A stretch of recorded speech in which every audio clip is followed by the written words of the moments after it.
I'm that Cyclops guy. I'm pretty sure you can figure out why they call me that. Or not. You can find me on all of the socials, including Twitch, Kick, TikTok, Instagram, X, Facebook, and YouTube with that_Cyclops_guy. I'm a variety streamer. I play a ton of different games, everything from Tetris to Grand Theft Auto and everything in between. Let's do this. Hey everyone, Koimiya X here, dad by day, gamer by night, sometime streamer, aka old man. I give the hot takes here at Garbage In, Garbage Out that nobody has asked for. I am a variety streamer that has been streaming for 13 years now. I've been on every big platform and several small ones that don't exist anymore. If you want the most recent up-to-date information about me, just follow me on Twitter at Koimiya X. I like to collect autographed Funko Pops, football jerseys, and comics.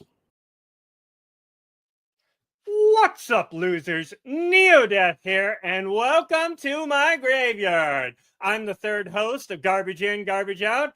We've been doing this for 3 months with all of us together. I've also been streaming the same amount of time. I stream on Twitch and then repost daily on YouTube, so go check those out. Fun little fact about me is I also love Lego.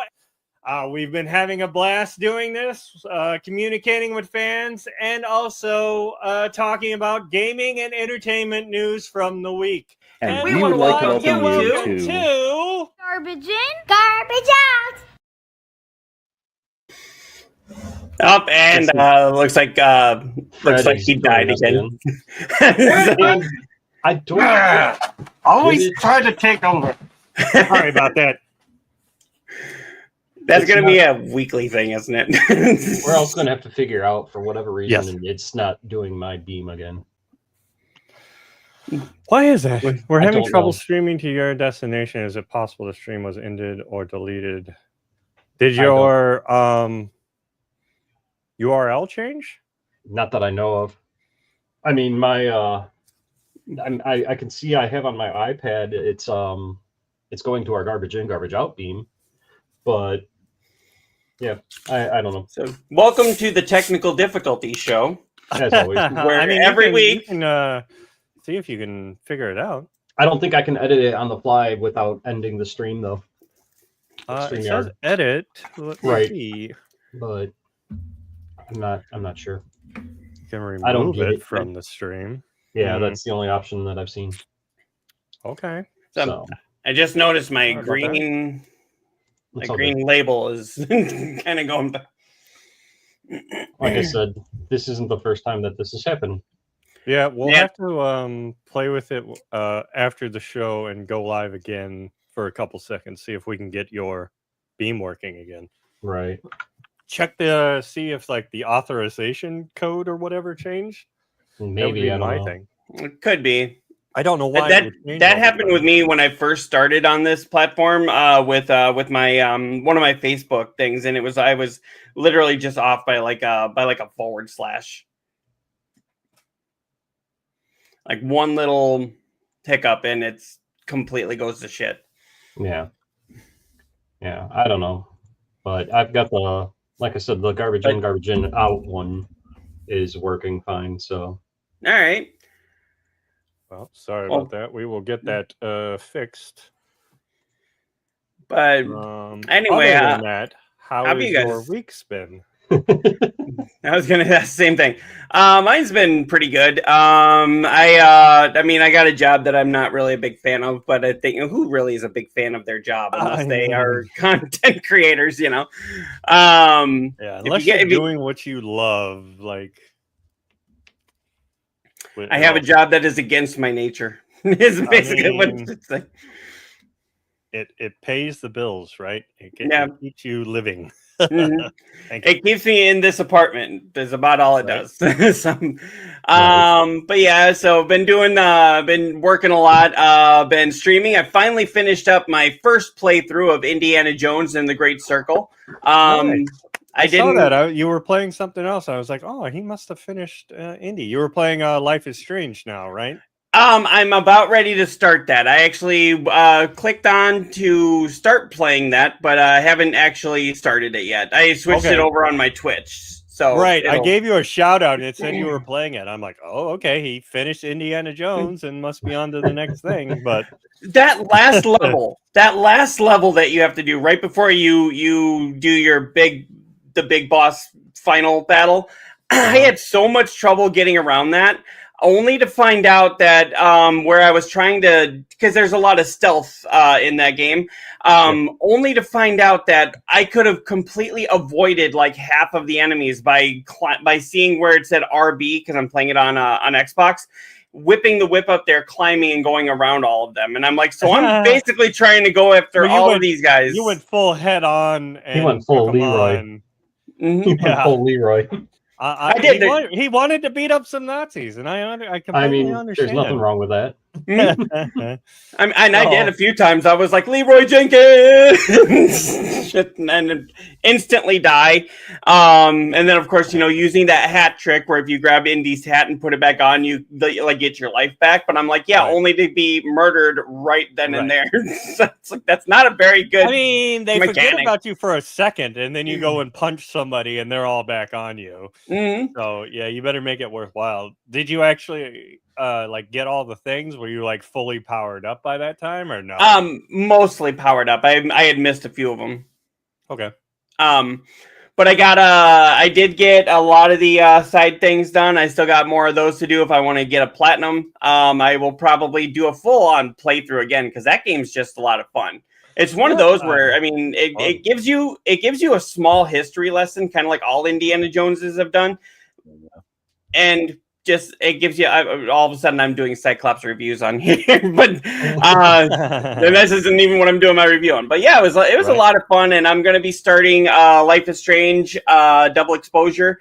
I've got Oblivion to still play. I'll be picking up Assassin's Creed soon, so I'll be playing that. There you go.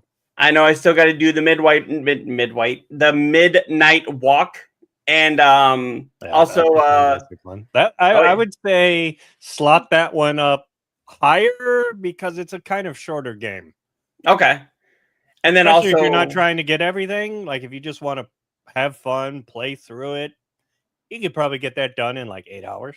Okay, so maybe a stream or two, just a weekend game. Yeah. And then I also got I've got it downloaded, but I need to play Lost in Random too. Which I still haven't I understand played those. I have. That's a tough game. I bought both of them. Is it really tough? It's like, I mean, did you ever play Hades? Hades, no. Hades. It's like Hades? it's like that. Yeah. Oh no. Well, there's two Lost in Randoms, right? There's the first one, and then there's the second one, right? The one that just came out. Oh, recently. the one that just came out. Yes, and that one is like Hades. I thought Like he was Hades. talking about the first one. No, the first one's completely different. The second one is like Hades. It's tough. I just can't get into those games. Like the one that burned me the most was the first one that was on PS5 when it first came out. Started with an R. What the fuck was the name of it? Returnal. Yeah, Returnal. That game's fucking tough as shit. I couldn't. It was great mechanics. Like beautiful it was fun. Yeah, it was beautiful, but I just could not get past it. Like I could get to like pretty far in it, and then I just died. And I'm like, I believe that one had a pro patch. I've been meaning to go back and check it out with the pro patch just to see how much more beautiful it could be. Right, so, but that was one where like there was very little save spots, right? Yeah. Like you'd go almost like 3 hours without a save spot. Yep. And then like when it first came out, there was the whole controversy of like you couldn't shut off your PS5 because it wouldn't save the game. Yeah. So yeah, they got that in there, but yeah, it's still tough. So quick question, with my beam not working properly, does that mean I can exit our knock? Because I'm not streaming on Twitch at all. Oh. Because I'm not streaming on my beam. I think it still got you though. I don't know. It shows me as being offline on my Twitch. That's a good question. I don't know on that. I would just leave it up. I'm going to leave it up, but I would imagine that since I'm not streaming there, since it's not going through Beam, it's not getting out signal. Anyway, these are the thoughts that cross my mind as you guys are talking about video games. Yeah, no. When the intrusive thoughts win. Yeah, we should have tried. tried your beam before we went like completely live because I didn't know it was gonna I didn't think it fuck was up. going to. I mean, I thought last week was just like a fluke. Fluke, So, yeah. So it's got to be something in the authorization code. That's It's the gotta only be thing I can think of. It's got to be something through StreamYard because I've done streams through Beam with my OBS since our show last week, and I've had no problems. So it's got to be. Maybe it was one of those on... ones where we kept it off, and then so it needs to get reauthorized, like it was saying. Remember on? Well, that was only doing just for the kick. kick. Yeah, but I don't know. That's the only thing I can think of. We'll have to look into it. But speaking of games, Koimiya made me buy a new one. I didn't make you do anything. I You just should merely see said, the- "Hey, check out this game." To the people listening right now, you should actually see the conversation between these two in the private group that we have. A lot of times they're sitting there playing a lot of games that I don't play, or we're playing games that one of the others doesn't play. And I saw Brian was just like, or I'm sorry, Neo Death was just like, oh hey, or Koimiya, you told him to buy a game, and he was just like, okay, bought it. And I'm like, I told my wife, I was like, I wish I could just buy games randomly on a whim like this. I don't have that kind of. Right. All I I mean, did it was wasn't said, super "Hey." expensive, and it was on sale Have you played it for yet? like $2. No, I've been playing too much of that Shadow Labyrinth. That is the game I want to be like finish, and it is so huge. No. All right, what about Doki Doki? Yeah. But the game we are talking about here is 9 Years of Shadows, which is another Metroidvania like pixel art. It looked like. Mm-hmm. It looked really good from what I saw. So yeah. I mean, you slap Metroidvania on it, and I'm there anyways. And if you slap Dark Souls on it, he runs away crying. Right, I run away and hide in a corner. Nobody puts Neo in corner. Just like Stewie, like, I don't want it, I don't want it, I don't want it. Right. I got back into the Chronicle of Wolf game after you told me that they had the Save Wizard packs for it. So you had to restart the whole game, right? Well, yeah, because like I was playing the PS5 version. Save? There is no cross save. Okay. You can't cross save the PS5 and the PS4. There is no cross save. I wish, so that's a fun little trick. You save it on the PS4, cross it to the 5. The 5, yeah. Which I did do with the I haven't played it yet, but I did do with the Days Gone remaster for the PS5. Okay. You can load up. You can do the PS4 cross save on that one. So I went in there. One of the Assassin's Creed, you could do that, and I edited the save, threw it in there, and then crossed it up to the 5. Yeah.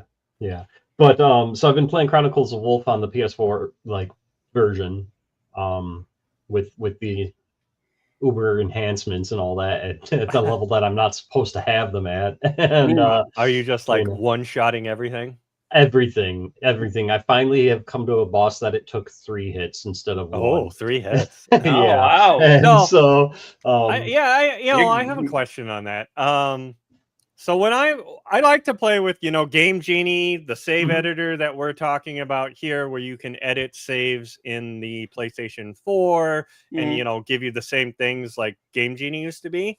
How do you do it? Do you just go Uber? I've got all the money. I've got max experience. I've got everything. I don't slowly. You don't screw around. I'm just balls to the walls. Let's do this shit. Like I'm starting a brand new Mass Effect game and I'm level 99 at the very beginning. I don't know. Maybe I do it weird. I want to be buff. So I usually will do like, oh, hello. Hey, Madison. We have our first commenter. Thank you for joining us.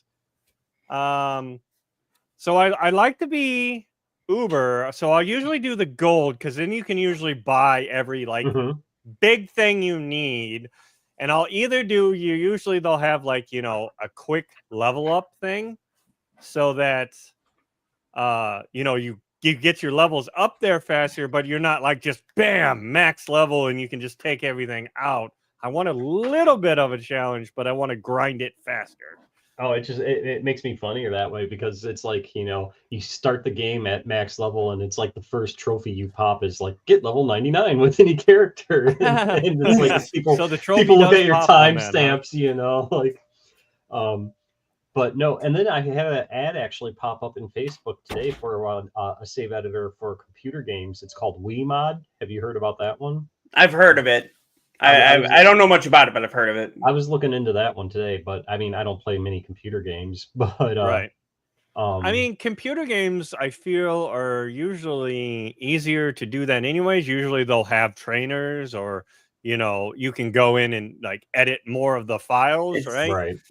But yeah, it's definitely the console games. And I wish you could do it, like I said, on the PS5 with a save editor or something. But the way they save that file, you can't get into it. Right. Like you could on I'm the sure PS4. I'm sure somebody eventually will figure it out. I mean, it Eventually, took a while I mean, I thought they were going to do it, rather soon, but I mean, it's been out, what, almost 6 years, 5 years?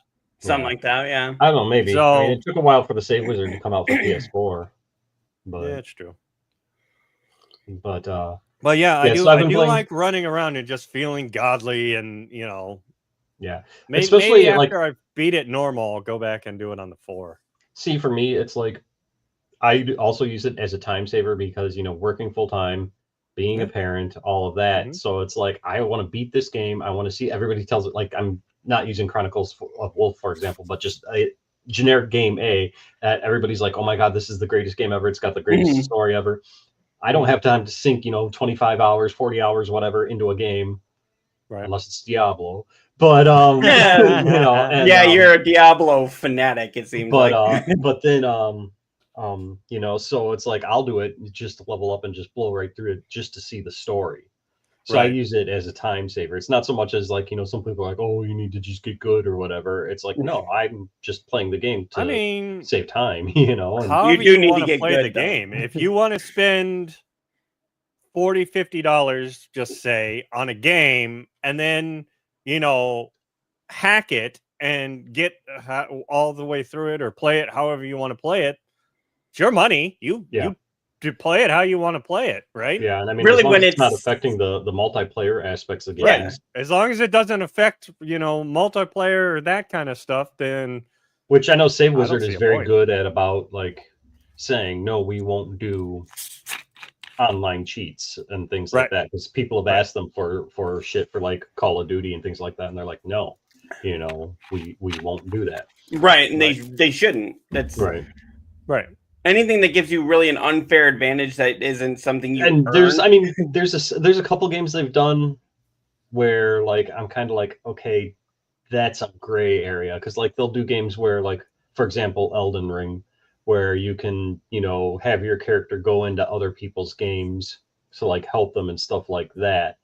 Even though it's like mostly a single player game, there's online server or like the Demon Souls games where so like that I'm like, that's a gray area. Yeah, but, that's a tough one. Yeah, but anyway, getting back to what we were playing. So Chronicles of Wolf, and then I'm still on that Diablo fix right now. Are you still playing it? Oh god, yes. I'm like, I've because of you asshole, like, oh, you need to 100% the game still. So yeah. You got the platinum trophy, but so now I'm doing that. So you have to. What do you have to get? You just have to grind up to 300. Well, there's a couple of trophies that I have to get. There's the grind to 300, which I'm at 203 now. There is kill 1,000 elite mobs on Torment level 4. Yeah. There's a get all of the because in the expansion pack that came out, you can now hire mercenaries. Right. And there's get all 4 of the mercenaries up to max level, which is 10. Oh, jeez. And and so I've got 3 of the 4 at 10. And I'm working on the 4th one now. There's one of the zones is like a group. I don't want to use the term raid because it's you can only do it with up to 4 players, but there's one that's like finish that zone, which will probably most likely be my last trophy because I like playing multiplayer games solo.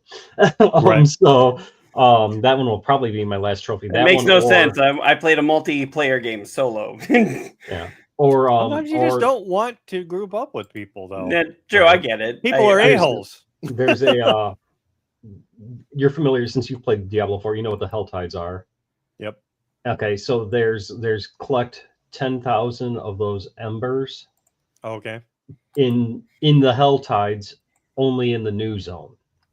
Oh. So since the Hell Tides are random spawns, I gotta like hop in there and go, oh well, it's not in that zone. I'll check back in 45 minutes when they spawn in a Right. different place. And so so that one might take a while too. Okay. But yeah, I'm at like 88% of the like full trophy bad. list. So Not bad.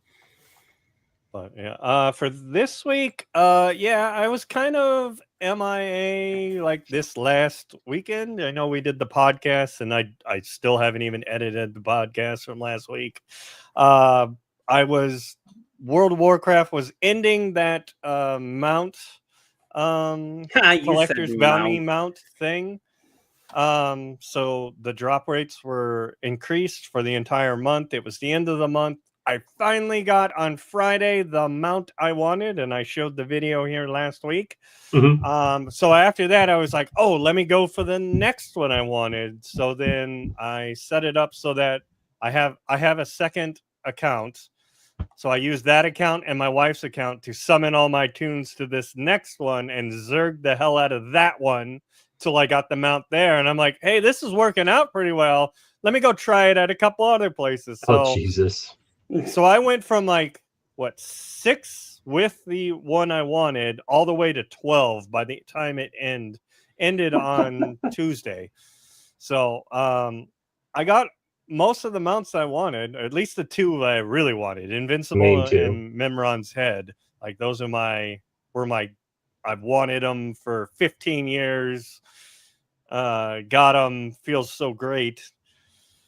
And I've watched that video, of it being online of me getting it, and I just every time I'm like, oh, the flood of relief that we got it, and that it was live and all that makes it like even special moment. And then Tuesday, because it was the end of it, I edited together all the mounts that I did get and put that into a video. So yeah, it was kind of a busy weekend there of just like doing WoW content. And there was some where like, I recorded for 5-6 hours, got nothing. Yeah. So I'm like, okay, well, that's just wasted video. When I'm at work, because I work from home and I actually can pull up Twitch, I was looking for you a lot of times, going like, wait, where is he? Yeah, I was doing it a lot offline just because of that. Like sometimes it was just boring. It was just me grinding, trying to kill this same boss over and over and over and over. And it was boring, I felt, to be online for that.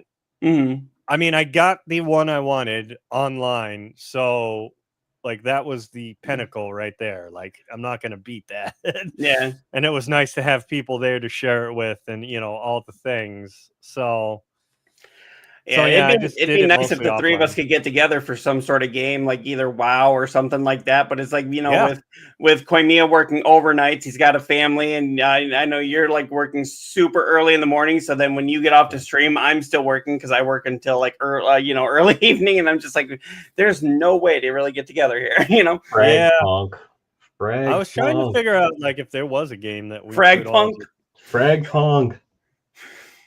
You are still pushing. What are you talking about, Frag Punk? You haven't done Frag Punk Friday in like a month and a half. I haven't, but we could play it together. I'm saying it's a free to play game. We could group up on the same team. I mean, yeah, we need to figure out a time, like maybe a Sunday or something, or a late night Saturday, because I can stay up later on Saturdays, where we could all stream together. That would be kind of fun. So you don't have to do it like once a month. Yeah. Yeah. So on Saturday nights, you don't have to turn into a pumpkin, as you. Yeah, I don't turn into a pumpkin until like 2-3 in the morning. Sometimes it depends on if I'm editing a video or not. That's how he says go to sleep. It's turn into a pumpkin. I have never heard anybody say this until him. I don't know where the fuck I got that. Yeah, it's just Cinderella reference. But I don't know where I got it from, that I always use it. You know, you guys mentioned Cinderella. You know what I'd really like to see, and I know this is kind of clear out of nowhere. I'd like to see an actual, and what do you call that? An actual movie based on the real Cinderella story, not the Disney version, not that kiddie crap. I'm talking the actual Brothers Grimm story turned into a movie. Didn't they do one? No, that was Hansel and Gretel. That's Hansel and Gretel. I mean, it's been referenced in other movies, but I'd like to see an actual movie based on that.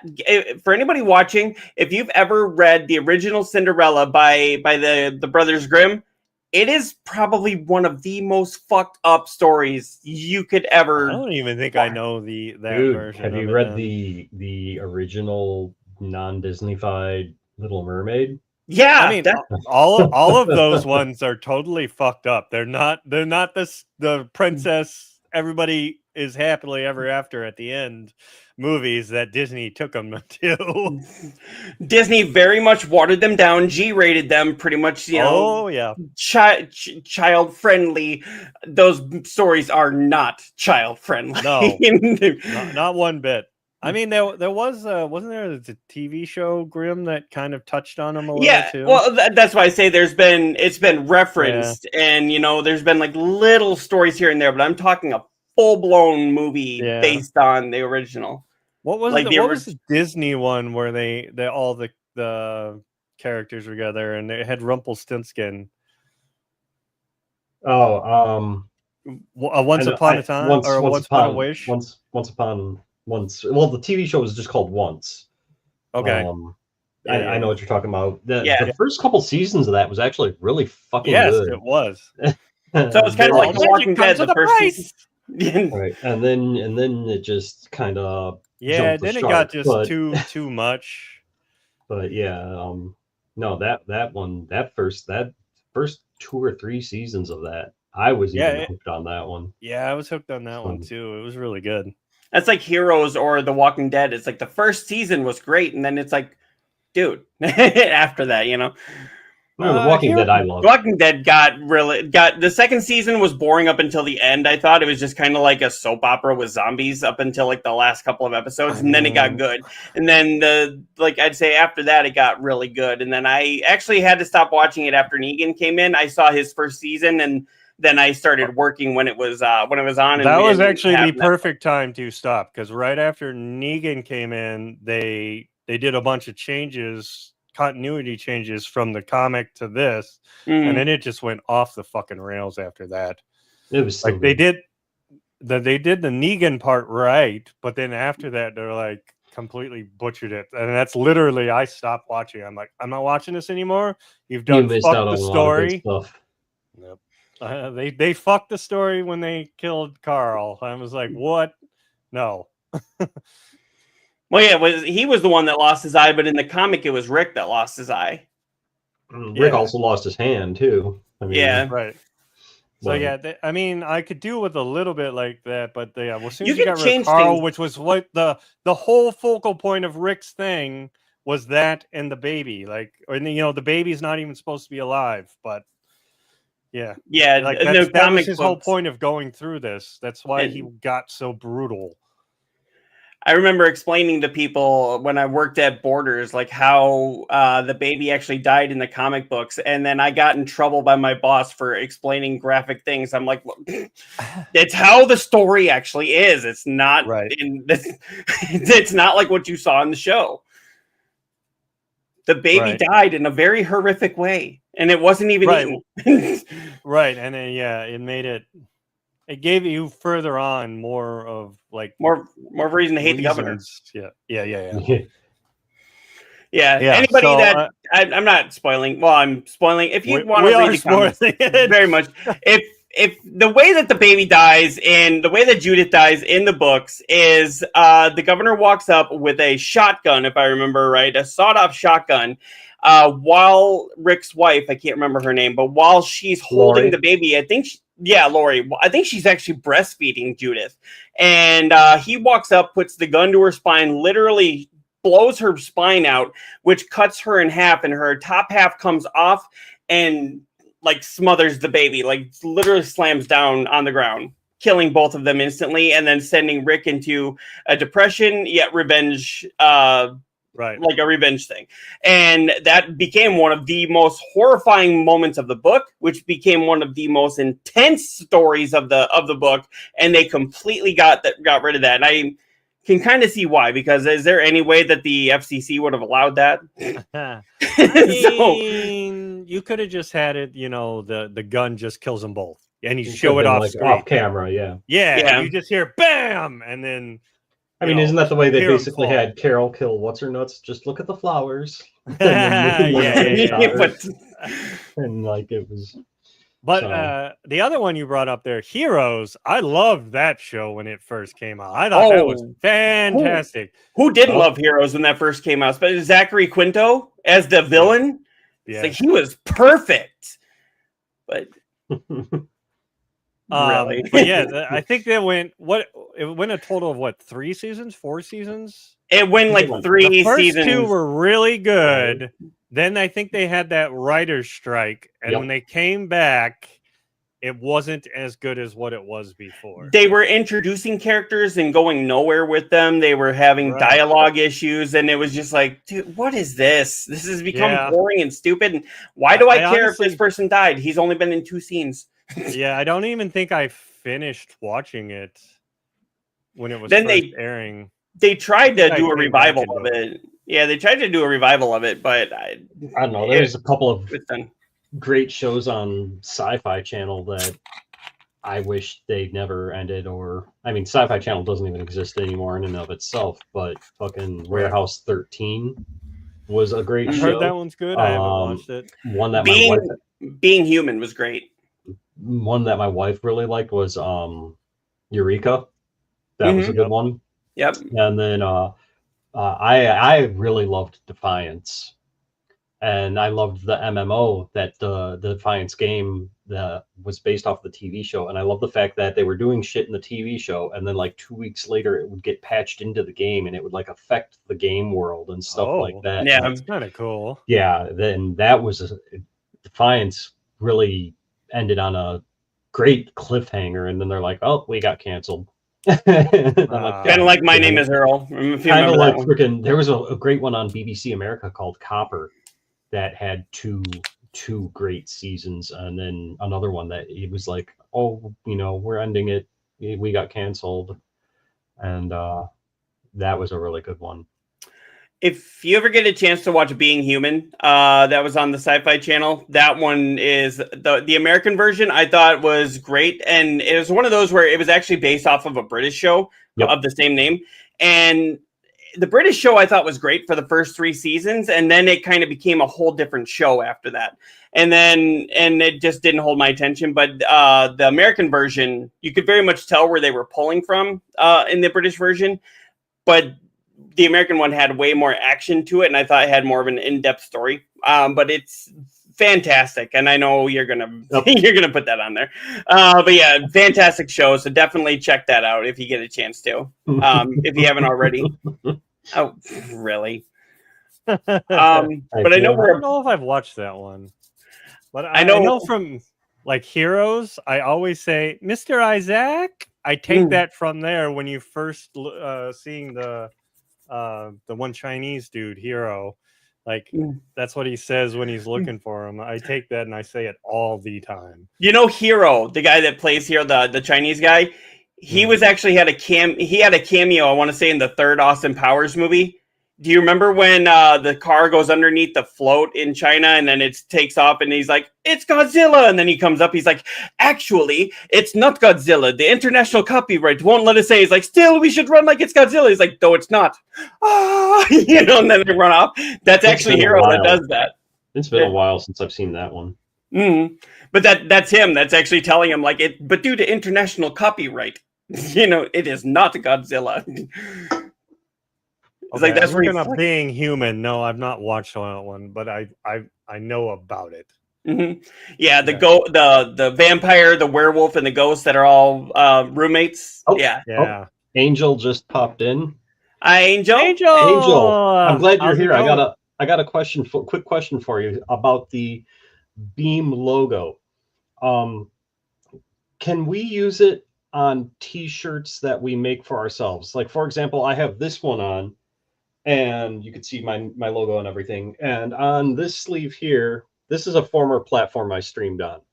Could I make a shirt? It's a dead platform, yes, unfortunately. It was a dead platform. But could I make a shirt for myself that would like have my logo and then the Beam logo on the sleeve?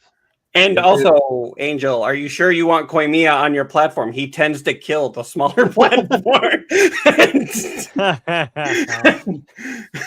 Well, he did kill his own Beam here, so I mean, yeah, well, we're trying to get that to go through, but that's StreamYard. I think that's acting up on that aspect. But yeah, I mean, I wouldn't be selling it or anything like that. It would just be a custom shirt for myself. I mean, I know you guys just opened the Beam merch shop. I did order a t-shirt, so I've got that coming. But I was just curious if I could do one for myself with like the logo on the sleeve. Also, for all you other viewers, please be sure to tune in next week, because Angel, whom I'm talking to in our Beam chat for Garbage In, Garbage Out, will be on our show. He does say, okay, cool. He does say I can add the Beam logo on a sleeve. Awesome. Perfect. Can you get that done by next week? Probably not. I'm hoping my other Beam shirt arrives by next week. So that'd be cool. Yeah. You didn't get a hat? I did not get a hat. No, I just got the shirt. I would have thought you would have got a hat, because as soon as I saw the merch and the hat, I'm like, I bet you Koimiya is going to get the hat. I was thinking about it. Not going to lie. I can't wear the hat, so. Hey, you wore the one Batman thing that one day, you know. You did it for almost the whole show. I mean, yeah, that was a thing that I was switching out hats. Thank you for that link, Angel. I will bookmark that. We just kind of stopped doing that. So. Oh, cool. Yep. Nice. And for anybody watching here, Angel is the CEO of BeamStream. And we are, like he was saying, we are super excited to have him come on the show next week. Yes, so be sure to hang out and watch us with Angel, and watch us act like we know what we're doing. Isn't that what we do every week? It's, that's true. Fake it till we make it, right? Yeah, that's right. That's right. So, I don't know about you guys, but I think we are the most popular podcast in the entire world. I mean, in my head, I think that, yes. But we're the best people ever. So, I know we're about a half hour into the show. Actually, 40 minutes into the show. We haven't even started on the stories we're going for. Yeah, I mean, that's on that tangent goes. So, you know what? That's where the meat of the show is. I think is when we just sit here and BS back and forth. Right. We talk about games, about old shows or video games or whatever it is. You know what that really reminds me of?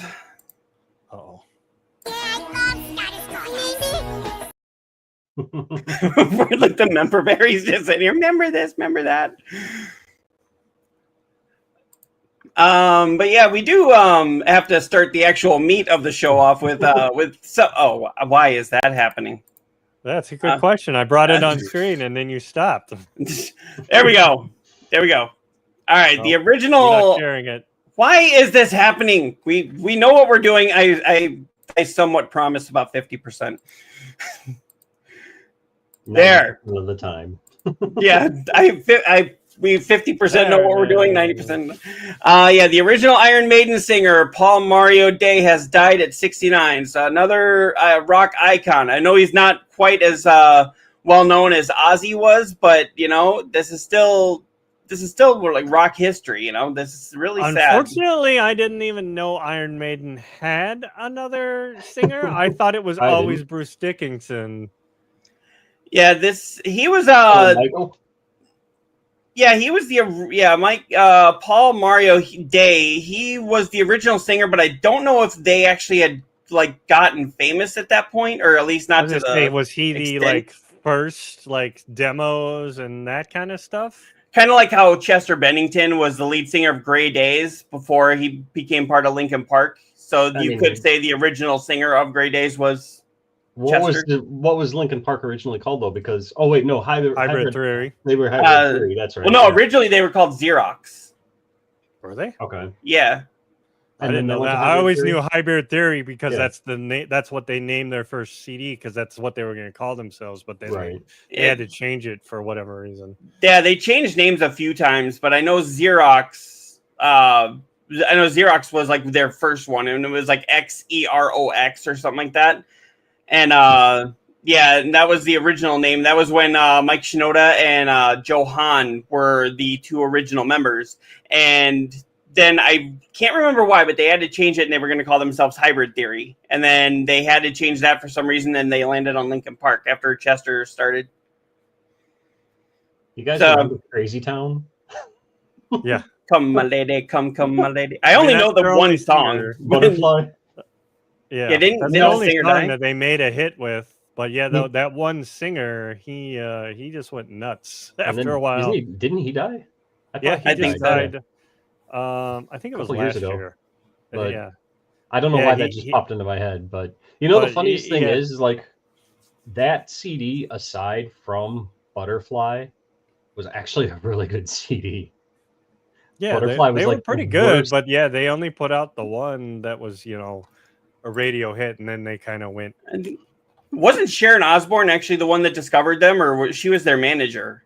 Something. Probably. I bought the CD at Best Buy for like $6.99, and there was a big ass sticker on it that was like, for fans of Linkin Park and da da da da da. And I'm like, I'll check it out. What's $6? Like, Right. Right.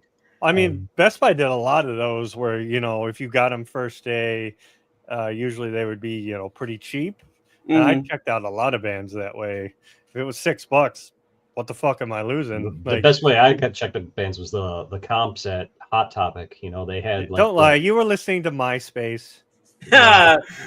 Oh, we all were.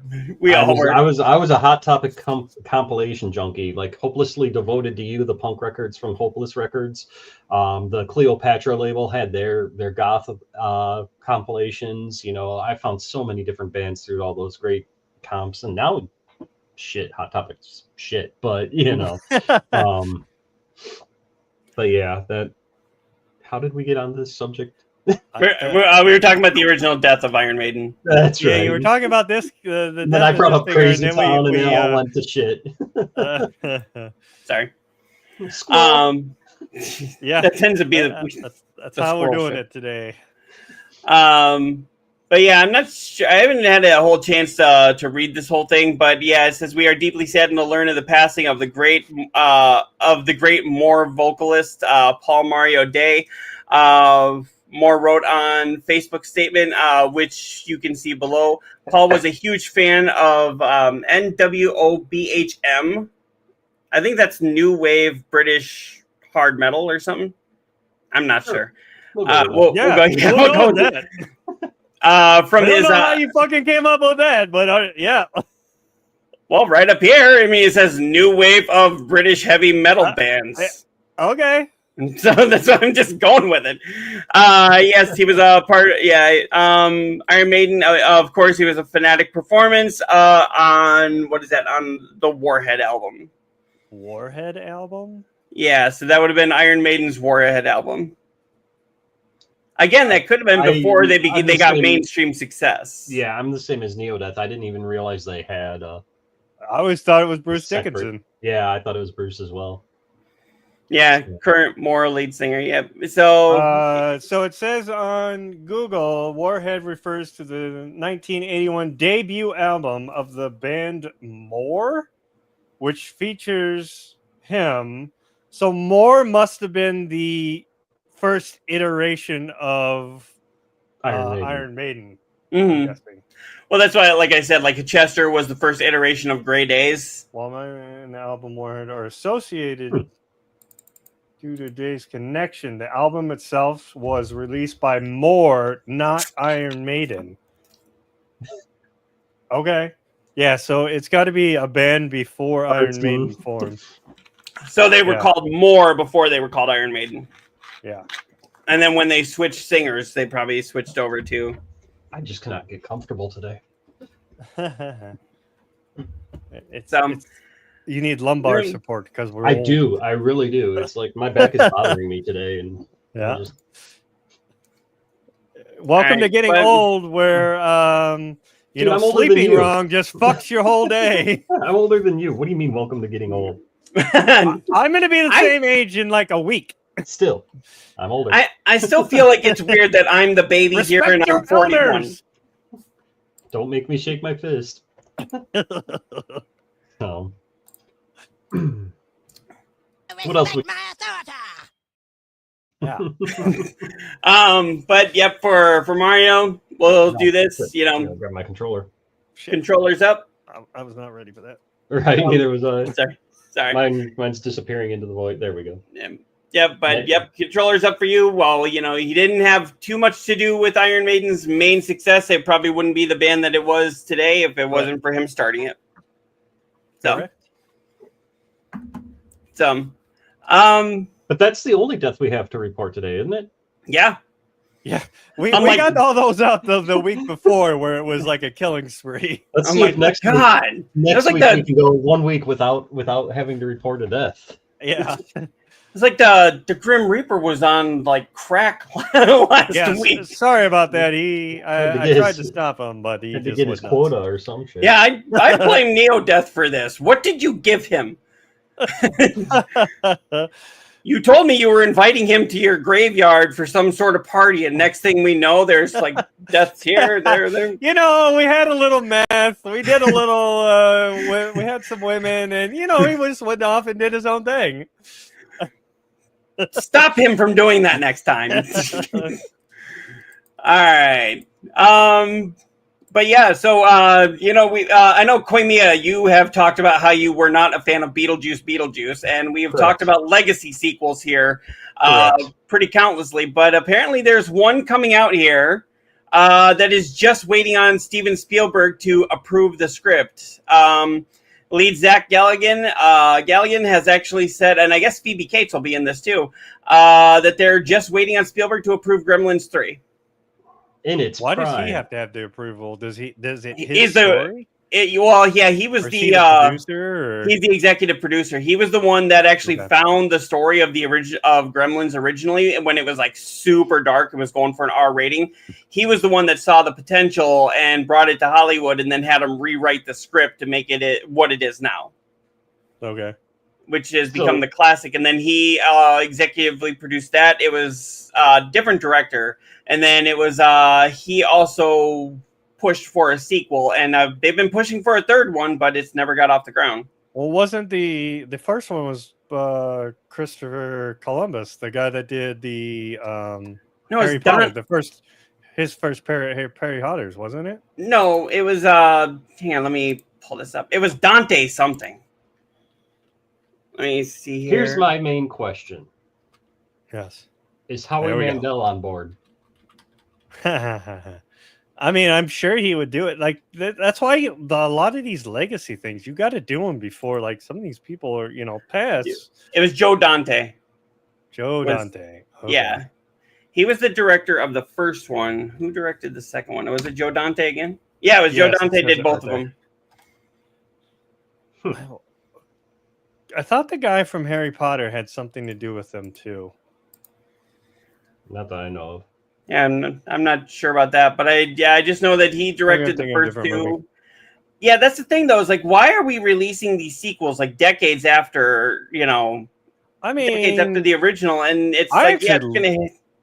Go ahead. I like the second one better than I like the first one. The second one was always my favorite. It's where been you get ages. different creations and I can't even whatnot. remember the second one, to be honest with you. It's been so long since I've seen. it's the one where second they're one. in the office. I know building. what it is, but it's because they even had the fucking one gremlin that was like making broker deals on the phone. I'm like, really? Yeah, You he's know, smart. He's the smart one because he got like they got into like a test area where they took a bunch of different things. So you got a smart one, you got like a spider one. I could not, for the life of me, tell you the main plot line of the second one right now. It's been There so was long. no main plot line of Well, the I mean- second one. The thing, it was a Was there huge main send plot up line of in the first one. one. Well, the first one was more horror with comedy elements, and the second one was more of a send up of the first one. It was like a parody of itself. Right, Yeah. And which they is did that on essentially what purpose. like you could say the same thing was when we went from Evil Dead 2 to Army of Darkness. You know, because like the first Evil Dead was trying to be a straight up horror movie, and Yeah. then Evil Dead 2 was essentially the exact same movie as Evil Dead 1, just with even more comedy elements. And then Army of Darkness came out, and everybody's like, "Oh my God, Bruce Campbell's the greatest fucking thing ever," which he is. The guy is a legend, you know. And Bubba Hotep. Bubba Hotep. Oh my God, I love Bubba Hotep. I love Bubba Hotep. And Yeah. you know, but so I'd be curious to see. Do they say any thoughts of like a storyline or anything for this one, or Probably not. It's really just saying that they're waiting for the scripts or to be approved, and all it's saying is after 35 years, they've come up with a script. Warner Brothers is incredibly interested in doing it. Apparently, it's waiting on Mr. Spielberg to read and approve it. But you can thank the success of Beetlejuice. So I don't think they're going to go the same route as Beetlejuice, but because of the success of that, there's more interest in a Gremlins reboot now. I just hope that if they do come out with a Gremlins 3, that it doesn't tread along the same path like Beetlejuice, where Beetlejuice was like, we're not going to do the same movie, but we're going to damn near do the same movie. You know, We're like gonna it's clone like, it and make it a little like, different. way to think outside the box, but right up next to it. You know, like I mean, right down to ending the wedding the same way as they did in the first fucking movie. It's like, come on, really? Yeah, and were then they gonna do a Gremlins, or didn't they do a Gremlins like cartoon or whatever that came out? yeah, like Call of the Mogwai or something like that, Yeah, I or didn't watch Secrets it. of the Mogwai. I haven't seen it. Yeah, I it came don't out. even remember that. Yeah, so I don't know how well that did. I mean, but, the last like, thing I ever had interaction wise with Gremlins was I mean, other than now my kids have kind of wanted to start seeing the movie, is Gremlins 2 on the Nintendo, which was a hard fucking game. Oh my God, And that game pissed me off more. I think the only game that pissed me off even more than that was Fester's Quest. yeah, those are two of the hardest, I would say. I would say the hardest was the Friday the 13th one, but still. That too, but Yeah. Oh, and speaking of that, they actually have agreed to make a new Friday the 13th game, and I saw that. I'm hoping it's a single player game, not just all multiplayer. Like it was basically trying to rip off Dead by Daylight. You know, it's like I want it to be an actual single player game where you either play as Jason or you play as one of the counselors running away. Have you noticed that like almost every game that's ripped off Dead by Daylight has died, with the exception of maybe 7 Days to Die or 7 Days to Live or whatever it is? That and Those Left are, like, 4 yeah. Those are the only two that I can think of that are still going. Like, you know, didn't they do a Friday the 13th like that? Yeah, well, yeah, they did Friday the 13th, the game, which was, but then they had to, it was like some sort of copyright issue that they had where they could still do updates and fix like technical issues, but they couldn't add anything new into the game after a while, and then they just pulled the plug on it. They had that one. There was the Texas Chainsaw Massacre one that I don't even hear about anymore. There was the Evil Dead one that I don't hear about anymore. There was a fucking Killer Clowns from Outer Space one that I don't hear about anymore. Right. You know, and so it's like, what is Dead by Daylight doing right versus all these other games that are copying it with like these big fucking franchises, you know, like Army of Evil Dead, that's a big franchise, you know, Texas Chainsaw Massacre, that's a big franchise. I mean, I think in the Army of the Evil Dead case, Dead by Daylight had Ash in it. Mm-hmm. You know, that was one of the skins you could buy. So I think that in that case, the people who own Evil Dead were like, well, you know, Ash sold a shit ton of skins. Let's make a whole game. Yeah. Not realizing that people aren't going to play another game when they already have Ash on Dead by Daylight, you know? Right. But yeah. Yeah, and it seems like a lot of those now, instead of making their own game, they just do like a they do it where, you know, for like a certain length of time you can play like the Friday the 13th mod on Dead by Daylight. Mm-hmm. And then it's just Dead by Daylight with Jason. You know? Yep. Right. Yeah. Reskins or whatever. The reskins. And That's why I say if they give this the Ooh. time and the love and the care that it deserves and make it a full-on single-player game. I mean, hell, you can give it a multiplayer aspect if you want, but focus on the main on a main single-player game. I think then that would be fantastic. Now, I think would that was you want to play? Well, fantastic. Would you want to shit. play? Would you want to play as Jason, or would you want to be as one of the camp counselors? Honestly, I think it would be good if you could do both. Okay. Like, you know how like a lot of games will sometimes give you the chance to play as this or play as that, and I think that would kick up replayability if you could play one part of it as Jason, and you could have like his mother's voice in his head, kind of like with the same kind of audio design that they did for Hellblade, and have his mother's voice swirling around. Yeah. Where it's better to play with headphones and then play it again as a camp counselor trying to get away from him and see it from their point of view. Okay. Man, So- Hellblade, God, I still got to play the second one of those.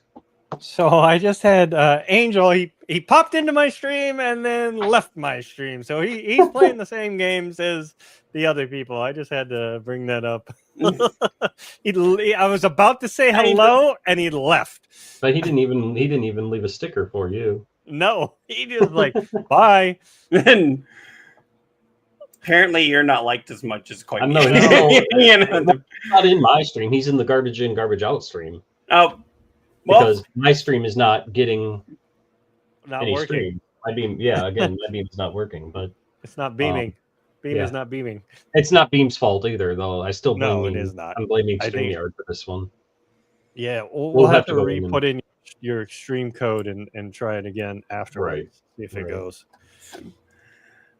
so So really quick, while we're talking about like skins and games and things like that, with I saw an article that I'm really inclined to agree with. With the announcement of Battlefield 6, somebody said, "I hope to God there are no dumb cartoon skins in this game available in the multiplayer." And I kind of agree with that, because some games it's to be expected and accepted, like Fortnite. Sure, it kind of makes sense to see fucking Peter Griffin running around in Fortnite. It doesn't make as much sense to see Beavis and Butthead running around in Call of Duty. So yeah, that's or ridiculous. even Silent Bob. Why are they running around in fucking Call of Duty? I I was just about to say that. I could not take that seriously, because Jay would be running around screaming like a little bitch, and Kevin Smith would be running around not screaming because he's silent, but Well, he'd probably be like the one like he'd have the either that, or he'd have the wide-eyed mouth drop shock look on his face all the time. That does, and so it's like I kind of agree with the dude who wrote that article that I hope there's no dumb cartoon skins in Battlefield 6 or Darth Vader, or Darth any Vader. any of those. Didn't they do that once where they had Darth Vader in Call of Duty? I don't know if he's in Call of Duty. I can only remember him in Soul Calibur. I remember he was Fortnite, Soul Calibur and Fortnite. Yeah, because in Fortnite they I was AI referencing the Fortnite where they had his, they redid his voice the AI with AI, and you can make him swear or whatever the fuck. That story we did like months ago. Go check it out on our YouTubes. it was kind of funny, but it's like, a little chuckle here and there doesn't justify having him in there. If I wanted that, I'd have played Battlefront. Yeah. Or at least the remake Exactly. of Battlefront. So, Yeah. but yeah, we were talking about Warner Brothers when we were talking about Gremlins. But did you hear about this? Warner Brothers is hiring for a live service game despite Suicide Squad's disappointing performance. This comes after both Suicide Squad and Multiverse failed to make any kind of real impact. I thought Multiverse was doing actually really good before they pulled the plug. It was doing okay, and then it just... I mean, every game is like that, So here's what it'll be going for a while, and then just interest drops off. Either there's a new game, here's what I think ruined Multiverse. New hotness is Multiverse came out, it was doing fantastic. Something happened that made them pull the plug and say we'll be back in like a year. They came back a year later. Yeah, they had to rebrand it, or no, it was in beta. It was in beta before. Right. They hadn't actually released it yet. It was doing gangbusters in beta. Everybody fucking loved it. Mhm. And then they pulled it for like a year out of beta, and just like you couldn't play it at all except for like single player offline mode. And then after that, they came back, and I think they were gone too long, honestly. Like they were gone for over a year. They got put to the shelf because they weren't in the mind's eye or whatever. Right. And so then when they came back, everybody's like, oh yeah, remember this? This was a thing. And then it just didn't have the same impact as it had. And I think why it was so good is because people want a Smash Bros. Game that's not Smash Bros. You know, they want. So I would a kill mashup for another, of different characters. I would kill for another PlayStation All Stars. You know. Oh, I would too. That game was awesome. And you know, it's sad that not many people have tried doing more games like that. I mean, I get it. The licensing rights alone would be a fucking nightmare trying to get, you know. But even, I mean, there are games that are like that that aren't, you know, like Brawlhalla. That's a fun one, but it's like not mainstream characters. So I think that was what. Same thing with Mortal Kombat's kind of been doing that too. They've been, you know, trying to bring in more popular people, Terminator, Aliens, Predator, Kratos. You know, The Screen guy. And I kind of don't like it, honestly. I really, you're gonna promote our show on our show? Yeah. So that when it gets seen before, people remember and they go to our link tree. Let's keep talking. I kind of don't like when they do that with Mortal Kombat and bringing in the characters from outside. Like they have in the new gun, they have Peacemaker.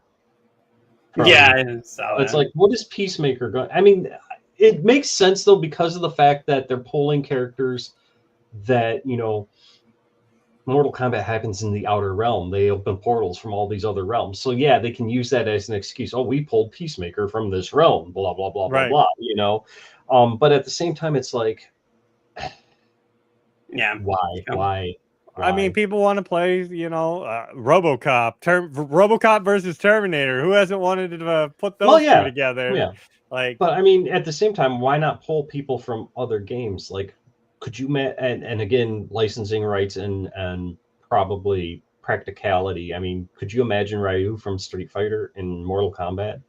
I mean, how many people fucking, I mean, as a kid, I always envisioned Mortal Kombat versus Street Fighter. I mean, come on, well, everybody. Come on, part of that is because of some of the controversy that they got when they did Mortal Kombat versus DC, because then it was like, okay, well, DC is T-rated, Mortal Kombat is M-rated, and no matter what you went for, you were going to piss off one half of the fandom. And that's why I get the the practicality of that. And like I said, you know, but this day and age, I think, especially now, I would kill for a new Injustice game because, or even another MK versus DC, because now with DC shows like The Penguin, and you know, and all of these shows that are now like, you know, mature rated games, they could get away with a lot more shit now in a new DC versus MK.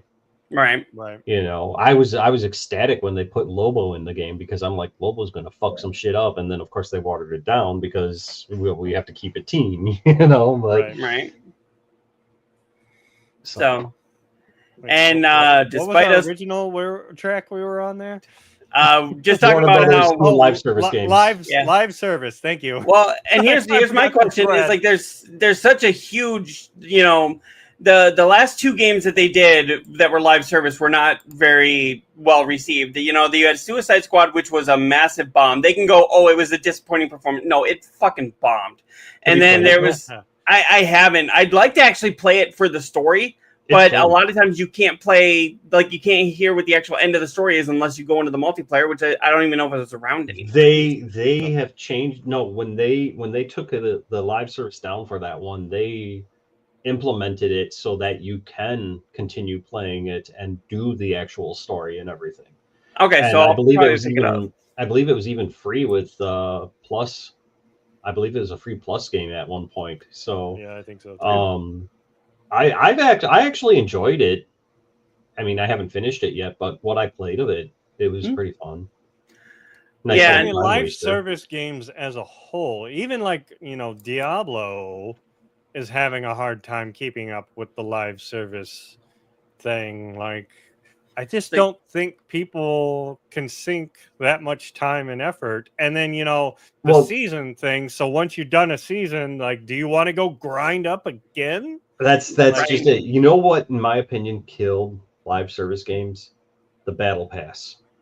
Yeah, that I too. can see Battle that. Pass killed live service games because then you've got that fear of missing out, and so then you go, okay, well now I got to buy the not the free Battle Pass, but I got to buy the $24 one so that I can get all those extra items that All the I won't get things. otherwise. And people are like, well, now I'm sinking more money into this fucking game, And then there's all these other great games coming out, like Mafia: The Old Country, that now you can't afford because you sunk all this money into this game, which you didn't even necessarily really like. Yeah. But game. but the whole thing was like, they've had two disappointing games. So they had Suicide Squad, and then they also had Gotham Knights, which honestly I played Gotham Knights. Oh, Gotham Knights was great. I loved it. It's like It was I great. honestly think that it seemed like the live service aspects of that were maybe shoehorned in, and if they'd have just focused on making a great single player game where you could Yep. play as all four of them, Yep. then it would have been easily at least a 9 out of 10. But Yep. even the way it is now, it's a great 7.5 out of 10, at least for me. Maybe even an 8. Yeah, no, Gotham Knights was a great game. Great story. I Yeah. loved it. And I was talking to a friend of mine, and I was like, what would be great is if you took Red Hood, like the kind of attitude that he had in Gotham Knights, if you gave him his own game, and you could retell the story of how he became Red Hood, maybe at least at the very beginning, but then made it its own original thing, you could make a fantastic Red Hood game. Oh, yeah. God dang it! Why would I? Koimiya, you've rubbed off here. Stop. I don't know what you're talking about. I haven't said. I've only said I'm it once. listening to you Funny guys as too. thing. I'm also about ready to make one for great because you're using great a lot. We're trying to avoid fantastic. Right. You're avoiding fantastic and going to great. So I'm sitting over here thinking, I'm like, should I put one up for great? Well, tonight or tomorrow night, I'm going to see the Fantastic Four. So there, now you can say another one. No. Then again, it's a pronoun at that point, isn't it? Nope. Yep. No, won't do it then. So And I think you're going to see the movie. I'm going to see the Fantastic Four, and I'm expecting it to be great. Yeah. There you go. I really am, though. I like Pedro Pascal, and I really like the direction that they're taking this one in. So, You'll have to come back next week and tell me what your thoughts are. we'll do Cyclops' reviews on Fantastic Four next week. Okay. That can be after the interview, though. Yeah, definitely. Yep. I want to do one for weapons, but of course that one in there doesn't want to go see the movie. And I'm like, God dang it. I was excited to see that they actually made a Nobody 2. With, seen the first one with yeah. Bob Odenkirk, but Yep. the first one looks great. And I've been meaning to watch it, but Nope. Great the is now fact that- fantastic. the fact that they made a second one. Really? So, Koimiya, we've created a monster. Well, you're trying to dance around one word by using another one, so. So I think that movie is going to be fantabulous. No. Yeah, like But yeah, we're going to sit there. One of our I shows is haven't going to be seen like, we're going to Nobody's try and either, figure out. It looks pretty good. I've almost watched it a couple times. Is that on Max or is that on anything? It was on Max at one point, and I was almost about to pull the trigger. But you get into when you go to any streaming service, you're like, "What do I want to watch?" And you got 50 million streaming services. You're like, "Oh shit, what the fuck do I want to watch?" Really? I see that the new. Christ, what's the movie now? It escapes me.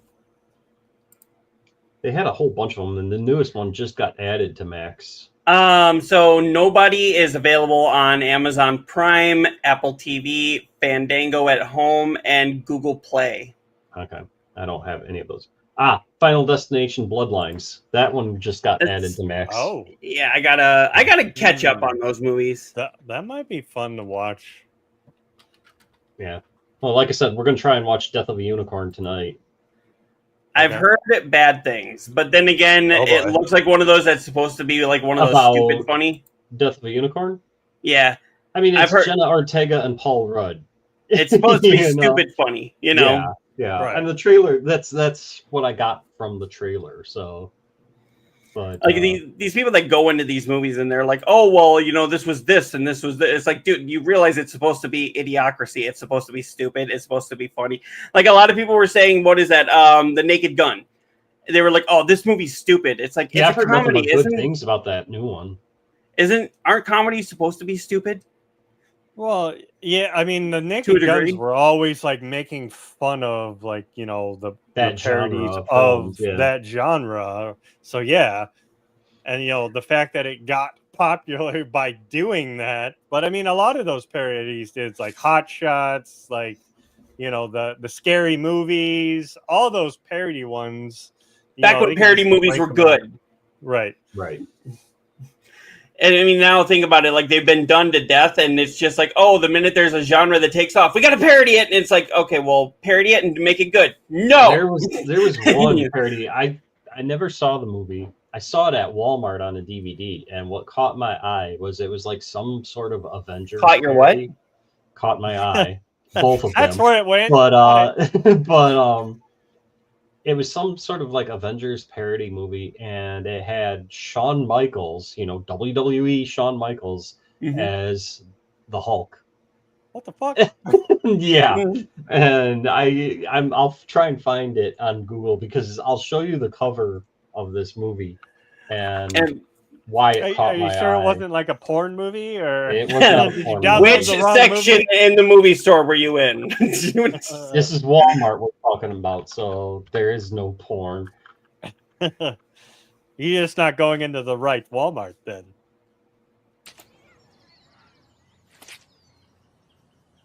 That was a wink, but you don't know it because it's just an eye. Yes, I did that. Yeah, so, but like I was saying, like back when parody movies were actually good, the Wayans brothers were fantastic at doing those. I mean, think about it. There was Don't Be a Menace to South Central While Drinking Your Juice in the Hood, which is the greatest movie title in history, in my opinion. Fantastic. It's been said 7 times, really. You said it. Yeah, but think about it though. I mean, that was like parodying all of those great hood movies. And then you had then what did they do? Then they did Scary Movie and Scary Movie 2. And obviously Scary Movie I think is the best out of the two of them. But with the time constraint that they had to make Scary Movie 2, they did a great job. Okay. And then I found You found it? I found it. This is what caught my eye. What the actual fuck? So that's like a parody of Avengers and Justice League. Avengers of Justice? Yes. Now can you see why I had to stop and pick this thing up? I'm shocked you didn't pick it up and buy the fucker. I am shocked I didn't buy it either, to be honest with you. I just feel like, what? I love horrible movies. Like my friends and I have contests to see who can find the most horrible movie and things like that. And Did you ever pick up 2 front teeth like I told you? No, not yet. But but yeah, so this is I was just walking through Walmart because this is when I still worked at Walmart.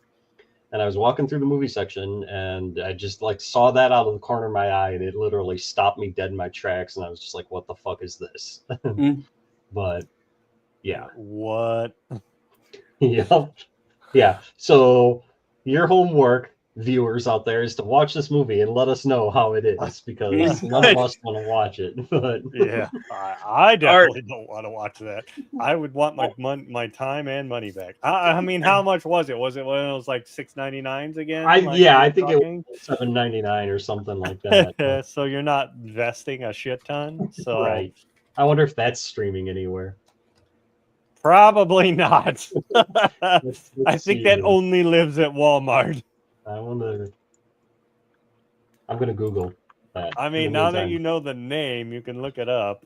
Yep, that's what I'm doing. What are you doing Okay, there, Adam? so yeah, so if you want to put that up there, I got it. this is what I told him to buy: 2 front teeth, and it is just as stupid as it looks. Forget milk and cookies. This Christmas, he wants blood. 2 front teeth. That's I watched it, and I can't even really explain to you what it's about because there is no plot line here. So it looks like I can watch Avengers of Justice on the Roku channel for free. Well, that makes sense. For free. YouTube TV premium subscription, Google Play Movies, Apple TV, Amazon Prime Video, Fandango at home. I may have to pull this up on the Roku channel because I have that channel. Mainly because I wanted to watch the Weird Al documentary. Oh, weird. yeah. Where Daniel Weird. Radcliffe plays Weird Yeah, Al. I still haven't With- watched that one either. Oh God, that's I saw that. That's so great. hilarious. I love how Weird Al's playing the guy that he had the record label guy. contract with, telling Weird Al he's like the worst person ever. Nobody's going to want to listen to this, but yeah. So apparently that Avengers of Justice, Rainn on Wilson as Dr. Demento. yeah, Bobcat or Jack Black as Wolfman Jack. You Mhm. know, there's a lot of famous people in that scene. Mhm. But yeah, I may have to watch that movie sometime. So you don't have Amazon Prime? No, Oh, no. okay. I do occasionally to watch certain shows, but it mainly Do you not buy a it's- lot from Amazon then? No, I don't. That's just it. I only usually buy from Amazon when I get a gift card for my birthday from my mom. Mm. And I'll Okay. do the free 7-day trial, whenever you Mm. order Sign up with a something. new email. Yeah, but yeah, so it's like I did that to watch Good Omens because I loved that show. Now, in case Amazon wants to give us a sponsorship, we do not recommend signing up with a new email every single time to get a 7-day free trial. And Somehow It's not I don't gonna think sponsor Amazon's shit. gonna do They don't sponsor anybody, but except for Twitch. they do you do this Twitch because they own that. But well, they own it. They don't sponsor it. Right, but still, they could just go get Yeah. these fuckers off Twitch. yeah, there's a few shows that I watch on Amazon Prime from time to time, but most of them are and have ended their seasons or they're caught in limbo. Like I don't think there's going to be a season 3 for Good Omens. I haven't heard. No, But- all his projects got canceled as soon as he was brought up on those charges. Yeah. Even Sandman, they let it finish because it already finished the filming, Right. and then that's it. Like no Yeah. more of his shit is going to be made. And what cracks me up and in a sad way is like they do that for him, but yet they continue to let J.K. Rowling attach her name to all sorts of shit, Mhm. and they'll continue doing. Oh, look, we're rebooting Harry Potter now on HBO Max, and it's like okay, They're doing everything they can to take her name off of it, but it's kind of hard to do okay, that. but so like I mean, why can't they do that with Sandman or Good Omens or any of that shit? And I Yeah. mean, Just take his everybody name off. knows where the source material comes from, that it's him. I mean, everybody knows that Harry Potter's from her. True. I mean, either way, I guess they're trying to get it so he doesn't get paid. Like you have to pay out that person to get said property. You have So to I'm pay out that guessing that's person where they're for- trying to hit him is on his pocketbook. Right, but I mean, again, Yeah. you'd still have to pay out Rowling every time you use the Harry I Potter don't- name. Any of those things, even like the Johnny Depp thing, when all that went down, I hate when something comes out, and I'm not saying every time is like the Johnny Depp where he was actually in the right, but I hate where something comes out and immediately they lambast him, cut him off, goodbye, so long. Like let whatever is gonna happen, and find out if it was true. Kind of like what Right. happened with Kang. They kept Right. him on, but Until they didn't did let their him go homework. until he finally found out that Yep. I mean, he actually did the thing. Marvel did that with James Gunn. And, look what happened. He went over to DC and now is fucking... Well, no, they fired James Gunn and then brought him back. Right, after they went, oops, pulled we're the trigger sorry. immediately. Yeah, exactly. But, I mean, that's just it. They didn't do their homework like they did with Kang. And did we lose Cyclops completely? No, I just took him off stage because he wasn't on there. Oh, gotcha. But, He yeah. could be talking to his wife or whatever, so. Or whatever. Doing something fantastic. Yeah. Passionate kisses and intense embraces or whatever. He's trying that out. Right. honey, guess what the AI said? And anyway, that's how I killed the guy. Oh, whatever. I could kind of hear you guys a little bit. I just had to run into the next room real quick to go to the bathroom. We were making fun of you. Yeah, probably. I would not deny it. Neo said you were talking to your wife, and I was like, passionate kisses and intense embraces. Oh, whatever. Okay, I was watching this way to make AI stories, and it was a love story. And of course, when they put me on here, they were like, passionate kiss or intense embraces, and I was like, all of a sudden, they just will not let it go. Yeah, because that's not the way we all logged into this, and that's what we heard. We were like, right. What the fuck? What are you watching over there? You question my movie choices. It wasn't even a movie. It was a YouTube video. I don't know if you can get away with that kind of stuff on YouTube. Let's look at it. Let's look it up. Passionate kisses and intense embraces. All right.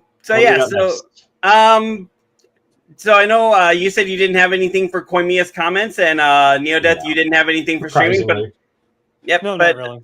That's all right. I still have for mine. I have the review that we'll do, the Cyclops review. The next one that I had here was actually for Avatar. So I'm reviewing the trailer because, like I said, I haven't had a chance to watch Happy Gilmore 2, and I am going to be seeing Fantastic Four tomorrow. So I'll be coming with a review for at least one of those next week. But I don't know. Did you guys see the new trailer for Fire and Ash? I actually saw it at the Fantastic Four. They showed that was one of the previews. I'll have you know, not only have I not seen the trailer, but I have not seen a single fucking Avatar movie. What?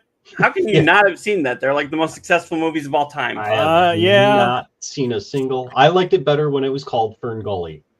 Yeah. So. Okay, I swear, sometimes when I mention Fern Gully to people, they look at me like I've got two heads, and I'm like, did I fever dream? Like you got movie? two eyes. Yeah, and they look at me like I've got two. Yeah, but it's like, did I fever dream this movie? Because nobody seems to remember this. I'm like, it's a real movie. Robin Williams. You had Robin Williams as the bat. You had Tone Loc as the lizard. You had and you had Avatar. It's what's the bad guy's name? Tim Curry as the voice of the bad guy. Like, you had all these great people in there, and Batty Rap has got to be one of my favorite fucking songs. I will listen to that on fucking repeat and just have a fucking field day. I loved it as a kid. I couldn't stop watching it. It was like I had the VHS tape of it, and I think I wore it down because I was watching it so much. Yeah, I loved it. It's because it's not, a Disney movie. It's one of those either DreamWorks or, one of those other animation ones that it's not as popular. Mm-hmm. Same thing with, like, what is it? Was it? Well, I mean, hell, you want to talk about movies that Treasure Island, right? Or Treasure Planet? Treasure Planet, yep. Oh, with Michael J. Fox? That one's not Disney too, right? No, it's not. I thought that was El Dorado. I believe. I don't think not Disney. I don't think All Dogs Go to Heaven was Disney. Oh, that's a good question on that one. What about Land Before Time? Land Before Time was not Disney. Yeah. So, I mean, there were some of them hit, some of them don't. So. But anyway. But Avatar. Yeah. Yeah. When I saw the first Avatar movie, I actually walked out of that going like, so that was Pocahontas and live action, Yep. Pocahontas and Fern Gully all rolled up into Blue fucking people. space So, aliens, Smurfs. question for you, because when the first Avatar came out, Cyclops, the big thing was 3D, because that was the best 3D one. How does that work for you? Yeah, how does that work? It doesn't. Do you see The whole 3D or screen is no? red. What the fuck? No, I I mean, mean, so like, most 3D things, movies or even games, it's always gimmicky. They're trying to throw something at you or whatnot to make you kind of flinch because you think it's coming at you. But Avatar was just totally you felt like you were fucking there if you were in the theater with it, with the sound going and the 3D. That was the only reason I actually liked Avatar, was seeing it 3D and it actually being, fully almost immersion into it. So I don't get that fully immersive kind of thing with only having one eye, but what I do get is so if you have the red and the blue, those kind of things, I honestly, it sounds funny, but yeah, I can only see the red. I'm not seeing the blue, so it's not coming together that way. But when you do a 3D movie, where they give you those glasses at the theater, and I've noticed if you take your glasses off, it's blurry, but if I put those on, it's like a regular movie. I can see it. It doesn't really pop out at me a whole lot, but it does kind of put the picture together so that I can see it a lot better. And I do notice when they do the 3D, it seems to, I don't want to say it puts it together in a sharper image, but it kind of does. So I do like going to see some of those 3D movies, but if you just take me to a regular IMAX or to a regular theater, I'm fine. He's a happy gamer. I'm over here laughing because I just thought of a very cruel joke. That we should get Cyclops a fucking VR unit for his birthday or something. I've used those things before. It's just like one of those things that you just put on your head, and then I've played the Rick and Morty games. I've seen those. I've been and what do you call it? That was Resident Evil 7. I've played those in VR, and that has the effect on me that you would think it would have. It's I almost feel like I'm playing a video game. I don't feel like they're literally coming at me, but that's because I can see all the black part of the screen, all around. But once I get immersed into it, then oh god, then the brain does still think I'm right there. Gotcha. Right. Gotcha. But yeah, with my funnier in my head. Yeah, it always does. But yeah, right here, I can have the trailer running in the background here. So right here with the Fire and Ash trailer, this right here always looked great to me. I know that they filmed 4 or 5 movies right back to back. They did, yeah, I think they did. They did 2 and 3 back to back, and I think they added the 4th one, I believe. Mm-hmm. And they did that, they gave him billions of dollars to do this. Yeah. Didn't he say this is going to be a fucking 16-piece movie, or did I dream that? He wants to make it, fucking huge or whatever. Yeah. He wants to make it as big as he possibly can. And I mean, he already has, but I'm thinking he thinks that every single movie is going to be the biggest thing in the world. And I'm like, these can only be the biggest thing in the world until they flop. So right, I think he's trying to make it like a Star Wars, a cohesive story throughout, and everybody's gonna love them like Star Wars. But even Star Wars, it took a little while before it became the big hit. Mm-hmm. Okay, what's funny? Her right here, she is in 5 of the biggest movies of all time, and nobody knows who she is because she's always under prosthetics and CGI. I don't even know who that's supposed to be. So I can't. God, what I see, and this is the thing. I can't think of her name, but she plays. She plays Gamora in the Guardians of the Galaxy movies. Yeah. Oh, okay. Yeah. So think about it. She's in Avatar, one of the biggest movies of all time. Avatar 2, one of the biggest movies of all time. She'll be in Avatar 3, which, if it follows suit, it will be. She was in Avengers Endgame. She was in Avengers Infinity War, and then she was in all 3 Guardians of the Galaxy movies. But if you were to say, oh, is she a bankable star? Well, that sounds like she is. What's her name? I don't know.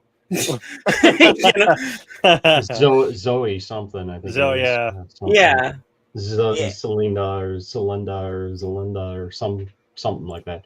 I was laughing though because if She you was in rewind the Huh? rewind the trailer a little bit, to her keep going. or Nope, keep going. A little more, more, more, What are you trying to get a to? little more. Okay, right here. Nope, right before that. I'm like, are we fucking Lord of the Rings now? Is he bringing the one ring to? It's like, what movie is Cameron ripping off this time? Oh, he's You ripping know? them all off. Really, he's trying to combine all the sci-fi. well, this could be stuff into one. Volcano. This could be Dante's Peak. But I mean, This it has the one guy like climbing through the Climbing mountains it. there, and I'm just Yeah. like, is he bringing the one ring to Mount Doom here? Like you know, like Yeah, then if you keep going here, I mean, honestly, to me, this looks really good, but you really have to be invested in this fantasy setting. yeah. I I mean, don't get me wrong, this looks amazing. I'll tip my hat to that. Yeah, the CGI in that is fantastic, but Oh, there you go. the story in and of I'm itself, sorry. I'm like, nah, whatever. Well, I haven't seen it's part one yet. I'm not going to start now. You know. well. See, part one was very much Pocahontas with blue people, but part two did have its own original story. But it was also just, I mean, at some point, it was a retelling of the first one. I didn't even watch the second one, honestly. I wasn't that invested. Yes, the first one was, magical. Like I said, it was great to go see it in theaters. Everybody was raving about the 3D and everything. Like But I got the game for the right PS5. here, we got a new race of the creatures here of the Navi. Yeah. And I can't really tell if she's going to be a villain or if she's going to be like somebody that you think is a villain that ends up working with you, kind of thing. I mean, it looks like she's going to be a villain at first, and then probably join forces because all these other people, the humans, are coming to attack. The enemy of my all enemy. group up and go against them, type thing. That's how I see it. And like that trope hasn't been done to death. Yeah, Right. The enemy of my enemy is my friend. Right. See, okay, and they're bringing these creatures back from the second one. This has always been a thing. So this kind of reminds me of the game. I didn't get a chance to play the game, but you've always been able to ride these creatures here. And of course, you can't have an Avatar movie without having a battle, like an aerial battle on these things, because apparently that's just Avatar. You fight on flying birds. I mean, they're primitive people, so that's their version of like fighter jets and shit. Mm-hmm. Primitive people with machine guns Mm-hmm. and flamethrowers, apparently. So see, right there. That's where I'm saying she's the enemy, right here, because that's one of the main good guys. And then you have her. At least the way that this is edited makes it look like they're fighting. Yeah, and I bet you, because this is going to be another 3-hour movie, because that's all he knows how to make. So yeah, you're going to have conflict between them, and then they're all going to group up at the end and pick on the humans, and hilarity will ensue, and yeah, and then profit, shenanigans, and Yorgo S has no dominion here. That almost reminds me of what was that what was that show with Joffrey King Joffrey? Yes, you remember the Red Wedding? Remember the Red Wedding? Oh yeah, it's like, you have no power here, and they ended up like killing everybody. Spoilers. Whatever. Jeez.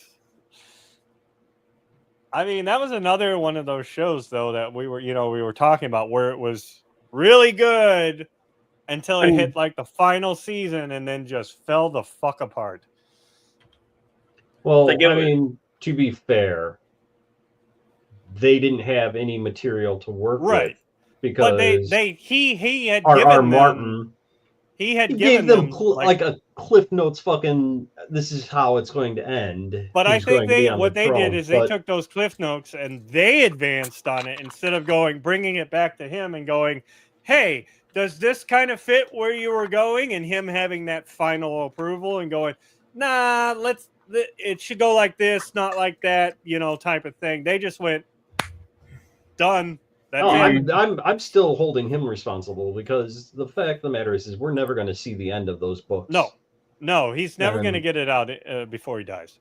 I mean, he said I can't remember how many more books he even supposedly has in this storyline, but I mean, there's only one left, but and how long has he been working on this fucking thing? He has not been. He's put out other books. He does other things. Like he's I not mean, actively it's the trying same- to get it done. The thing, But the I nice mean, thing this is series also started fucking, I believe, in the 80s. Oh, yeah, he started this series, so it's been a long time. It's not like but this I is mean, a new series the he put together. author of the girl with the dragon tattoo, he at least had several books completed. So if in the time that he passed away, I believe it's his wife or whoever owns his like legacy, you know, she is still putting books out. Because the girl with the dragon tattoo, there's like 7 or 8 books in that series. Mm-hmm. And you know, I know they did movies on the first 3, I believe. I Yeah. think there's only There was only the 3, so but there's only 2. Like I think they only did 2 of the movies in the American version, but they did 3 in the Swedish version. But yeah, I remember working at Borders when that came out, and like every adult was obsessed with adults were obsessed with those, and the kids were obsessed with Twilight. That's like Stephen King. When he passes, he'll still be putting out books for years to come, because I'm sure he's got a bunch banked up and whatnot. Well, remember actually Steven Spielberg wrote under Richard Bachman for a while because his publishing. King, you mean? Yeah, Stephen King. He said that it was actually his publishing company said that you're putting out too many books. We can't keep saturating it with Stephen King. Give us another name, and he came out with Richard Bachman.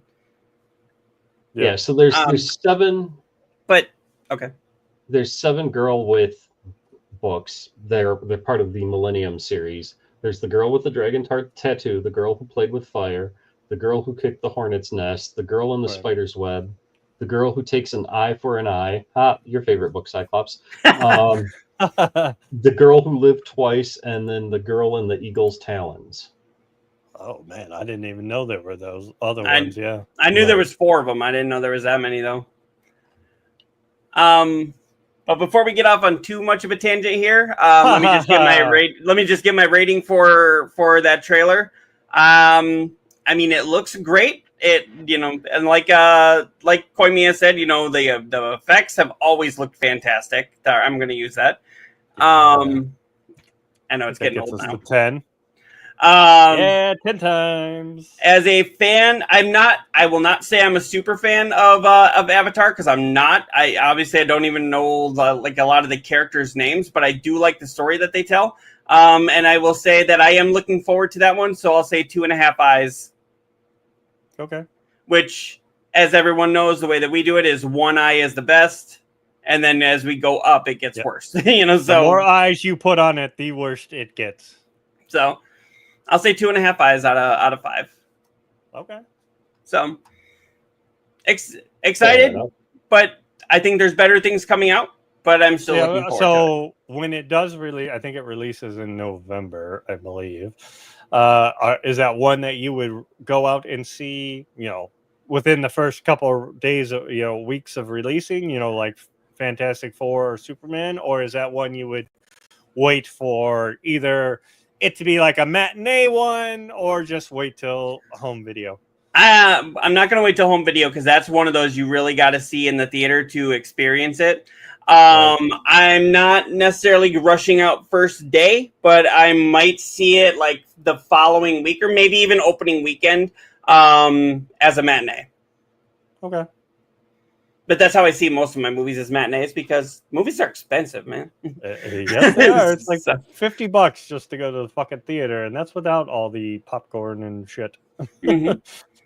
My wife and I, we usually put in the tickets for whatever movie we're gonna see. We do that like the night before or a couple of days before, and then when we get there, we're like, "Do we want snacks? Do we want to pay for those snacks?" It's like $5 for a medium drink. Yeah, I mean, whenever we go to the theater, like it's a kind of an event. Like, we don't go to the theater a lot, anymore because there hasn't been a lot of good things. So I always, I want the popcorn. The popcorn's the best fucking thing about the movie usually. So yeah, I usually get that and like an icy. The last couple times we've actually gotten, because our theater has like Pizza Hut, the personal pizzas you can buy too. I mean, it's expensive as fuck. It's like $12-13 for one of those. But we eat less now, so we can each have a piece of that, and that's kind of dinner and then the movie. Well, next week actually is my wife's birthday. I believe your birthday, Neo Death, is the same day as my wife's. Yes, I believe so. We are going to be in St. Louis, Missouri, and my wife really wants to go see a movie out there because we've never been to an Alamo Drafthouse movie before. And there's an Alamo Drafthouse out there, so we're going to go there, and I'm hoping to see the movie Weapons, but it's going to be her birthday, so she gets to choose, and I'm pretty sure I'm going to get brought to Freakier Friday. But I will come here with a review of whatever movie we see. But I might actually just do a review of the theater itself. There you go. We did get a comment here. $5 Tuesday with free popcorn here. Wow, with free popcorn. Jeez. That's a good fucking value right there. That would be up in Minnesota. Well, Minnesota, Yep. I used to live in Minnesota for 3 years. So they do not talk like that. Well, actually, the further north you get, yes, but well, I can assure you where Veronica is located, they don't talk like that. That's Veronica is my mom, by the way. So hi, Mom. Hi. Yeah. But yeah, that's my review of the Avatar trailer, and like I said, next week I will probably have a review of Freakier Friday. Let's just be honest. That's probably what she's going to take me to. Sucker. So. She says nope. Hi, guys. guys. Yeah, she's saying nope to they don't talk like that there. Oh, okay. No, like I said, I lived in southern Minnesota for 3 years. I lived in Rochester, actually, by the Mayo Clinic, and they did not talk like that there. Not there, anyway. Yeah. Okay. All right, but next story here that we had here. So we've been talking about this for a while. Microsoft seems like too long. Microsoft and Xbox had a lot of layoffs. They had over like 1,000 layoffs just recently. And now they're reporting that, 6 of the 10 best-selling games on PlayStation were published by Microsoft. They're reporting like a $5 billion success on Xbox Game Pass and other Xbox titles. So their highlights their first-party and Xbox Game Pass success for the fiscal year of 25 quarter 4 earnings report. So if they're so freaking successful, what's with all the layoffs? Well, that's where the money comes in. I was going to say, they just made money because they already developed the game. They don't need them anymore. Goodbye. Now we can just rake in all the profits. It's like, yeah, thank you for all your help. We'll have the studio that made the game. They'll pay them so that it's on the Game Pass. They're whatever they get, their cut, and then the rest is their profit, right? The thing that cracks me up is like, those 6 of 10 were, best selling games on PlayStation for the month or whatever, 5 of those 6 were already multi-platform games in the past. Right. The only one that I can think of off the top of my head that was like specifically Microsoft only was Forza. Yeah. So of course that one's going to be a big seller on PlayStation because Sony has never had a Forza game before. They've only had Gran Turismo as their big thing, or Ridge Racer way back in the day. Need for Speed. But that was a multi-platform. But like you think of these other ones that of course Oblivion's going to be a big fucking seller. Everybody plays Oblivion. They're going to want to play the remaster. So it's not the big flex that I think Microsoft's trying to push it off as, 6 of our games. No, you bought Bethesda. 6 of Bethesda's games, right. just made you guys a shit ton of money. PlayStation didn't get Indiana Jones till a year afterwards. Yeah. 5 months, but it was whatever it was. But I get it. So 4 of the games, because 2 Indiana Jones and Forza, but those other games, You know, like I expect the same thing to happen when Gears of War comes over to the PlayStation. Right. That's going to be a big fucking seller because it's the Right. first time Gears of War is going to be on there. And so, you know, everybody likes to say, "Oh, it's because Sony has no games," but then under the same breath, I see these same people saying Sony has no games. That's why they have to buy Microsoft games. Go, we want fucking Spider-Man. Okay, well, Mhm. you guys obviously don't have games then either. You know, it's like, Yeah, Death, you realize you're really low on your. Oh, you were anyway. he's got that Really low on what? moving desk or whatever. Remember? That moving Yeah. desk or whatever. I was sitting back down. I needed to stand for a little bit because I was Oh. streaming before we did this. Oh, okay.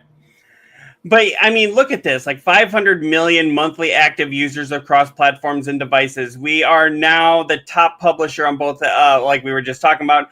Game Pass annual revenue was nearly 5 billion. That's billion with a B for the first time. Well, yeah, didn't they Oh also yeah, jack they're the just prices trying to up recently? flex. Huh? Didn't they just jack the prices up for Game Pass not too long ago? I think it went up a Probably. little bit, but I don't know if it went up too much. But Well, Yeah. I mean, it's still going to add up. But yeah, part of the original story here, Microsoft has revealed earnings reports. So like we were just talking about, specifically mentions the 13% increase in Xbox content. Now, really, of course, it says here, of course, this isn't just based on Xbox consoles and PC. Microsoft has also enjoyed success on the PS5 as well, like you were saying there. It just seems weird to say, oh, look at all of our success. Oh, by the way, get the hell out of here, even though you caused our success. Right. Yeah. But I mean, to be fair, any company's going to do that. Yep. As soon as they don't need you, they're going to cut you loose and they're going to rake in the profits off of it. Right. Mm-hmm. So, I mean, yeah, it sucks that, you know, they got this shit ton of money after cutting 1,000 jobs. And Well, that it's not wasn't just surprising. Xbox that cut. That was Microsoft as in Exactly. it hit Xbox and they shut down studios because of it, but that was actually a very small portion of that 1,000. Well, they also canceled some of the games too that Well, yeah. that were already in development. Ye- Had been in development for a while now. Yeah, wasn't it an Elder Scrolls Online game that like Phil Spencer was obsessed with, and then Microsoft was just like sorry, and he fought for it. Like he fought tooth and nail for it, and they just said sorry, it's done. Mhm. Sounds Which about right. sucks because I mean that's the thing too, is a lot of people when these layoffs hit, they point to Phil and go, "What's going on?" It's like it's not Phil. I mean, we don't technically know. He could be part of it too. He's up at the top also, so he's raking in the money as they're making. But he's only at That's the right. top of Xbox, which is a very small division of Microsoft. Right. When you look at the overall picture of what Microsoft does, Xbox is like just a little off to the side here. I mean, 5 billion is not a little off to the side. Well, yeah. I mean, they could make these games for years. They could go into debt for years on these and never feel it. But they don't want to. They want money in their fucking pocket. Right? I want money in my fucking pocket too, but it's not happening. Right. But anyway, there was one that I really wanted to talk to you guys about here. Uh-oh. So it's obvious when Grand Theft Auto 6 comes out, Koimiya might be the only one on here who's not going to buy it first day. But yeah, I'll probably still be playing Diablo. this game will likely be the biggest game of our lives. Twitch is already figuring out how to prepare for Grand Theft Auto 6. Now, my thing is, what really do you need to figure out other than, server space that you're going to need? Because everybody and their brother and their mother is going to be playing that. I was thinking about that too. You got to figure server space. You got to figure the DMCA or whatever for music strikes because of the radios. You got to Mhm. figure, how much nudity is going to be in this game. Are they going to be Right. adult? Are they going to have to, so it's not just server space. The music one, I think, is the biggest one. Is what they're going to figure out is how to do, I forgot not about copy that part. every fucking person that's playing the game. But Now, if Grand Theft Auto is smart, they'll implement that, streaming option in the game options, where if you're streaming, you can turn that on and it will play like generic music, or it won't play music at all. mhm. Yeah, I can see that with the music. With the nudity thing, Twitch doesn't really have a problem with nudity if it's in the game. If you sit there and get naked, they're gonna have a problem. But if the game has it, Shit. I know, there goes my weekend plans. But anyway, but if the game has nudity in it, they don't usually have too much of a problem with it unless you're playing a game that's adults only that has very like hard nudity, so to speak. And we don't know what's that's- in Grand Theft Auto yet, though. That's my point. But Right. if it's M-rated nudity, they don't usually care. If the Right. if the ESRB gives it the M rating and they say, oh, it's got nudity, it's got a sex scene, it's a pretty graphic sex scene, they're like, who cares? You approved it, we're gonna go. But it's Here's the more thing. like TikTok that has the problem with the nudity. Have you seen the Red Band trailer for that new Hellraiser game? Yeah, I just saw it actually Because, the other oh my day. god, that fucking went hard for being a game. The nudity at the beginning of that trailer, Yep. the Red Band trailer. Mm. I mean, Yeah. that's a game that I was like, whoa. exactly that went hard, and I'm like, can you imagine somebody playing that on Twitch and somebody else's mother like walking in while the kid is watching that? But that's So, the thing, like- Twitch doesn't usually care about that stuff. Which doesn't, but that's my point. Is like, they're maybe they saw that Red Band trailer for Hellraiser as well and went, what the fuck? But like, I don't know. I don't think nudity is the biggest aspect that they're trying to prepare for. I think the music strikes is going to be the biggest one. Most likely. And then server, straight space as well, because I don't know how their server centers are broken up and how they break things up per game and things like that. But that's going to be a game where I feel bad for the little streamer who's going to try and stream that game, because everybody and their mom's going to be streaming it, and you're not going to have any spot. Nobody's going to find you right on there. Well, right here. So part of the article said, it says Twitch's chief monetization officer has confirmed that the platform is already planning for Grand Theft Auto 6 launch, while suggesting that it also thinks that it won't release with its version of GTA Online. So, it says no matter what, GTA 6 is going to be one of the biggest games of all time. I know it. I know it. You know it. Rockstar Games certainly knows it.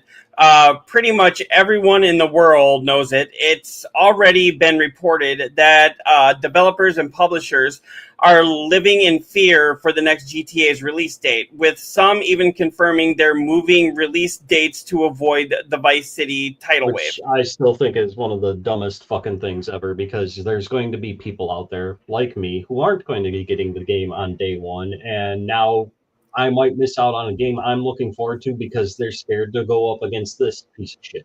It's a business decision, though. It's a smart one, though, because I mean, think about it. Alan Wake went up against Red Dead Redemption and got drowned until months later when people gave it word of mouth. Until people realized what a great game it was. I know it's a business decision, and I just think it's a stupid one. It's like the same thing of people moving movies around in the theater to avoid certain big release movies. It's like not everybody wants fucking GTA.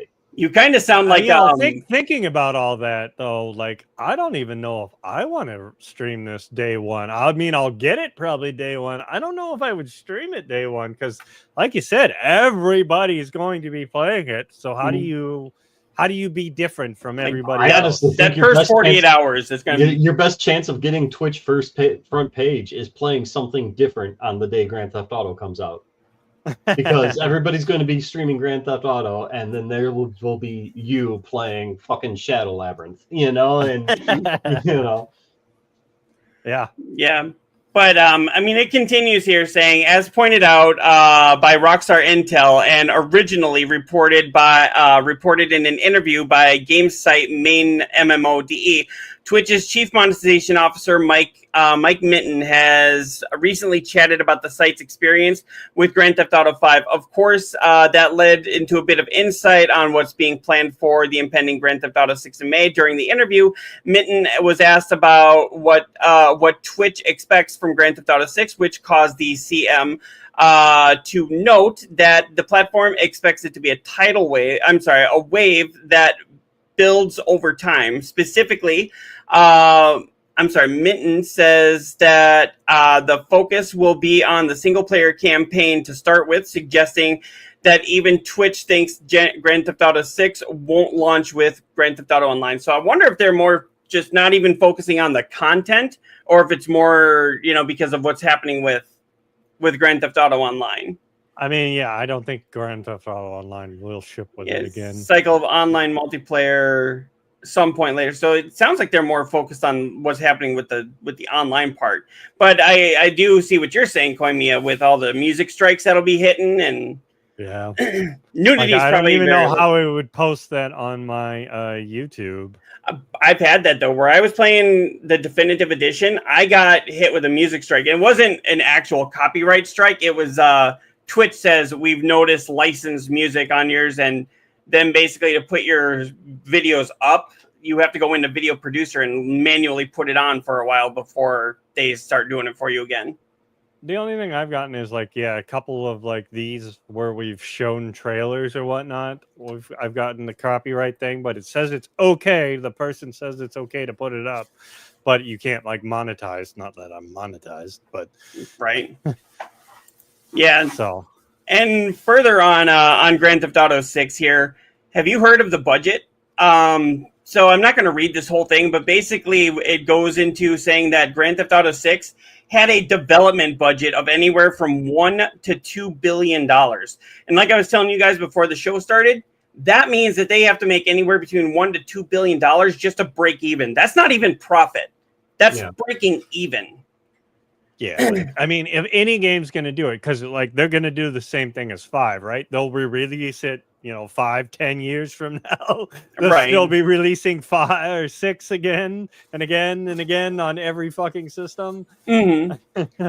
Yeah, how many times are they going to re-release it? But then once they implement Grand Theft Auto 6 and everything that you can do in there, they'll make the money back. But that's not every game can do that, No, I mean, most games can't.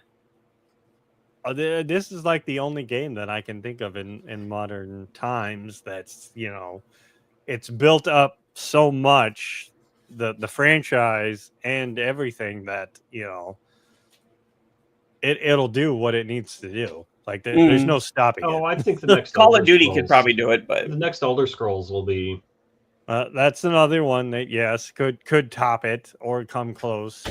I don't think it'll top Grand Theft Auto 6 because everybody and their mother knows Grand Theft Auto. Mm-hmm. Whereas Elder Scrolls, I mean, yes, it's fucking huge, but at the same time, a lot of people know the name, but they're like, "What's an Elder Scrolls?" It's not a household name because it's an RPG.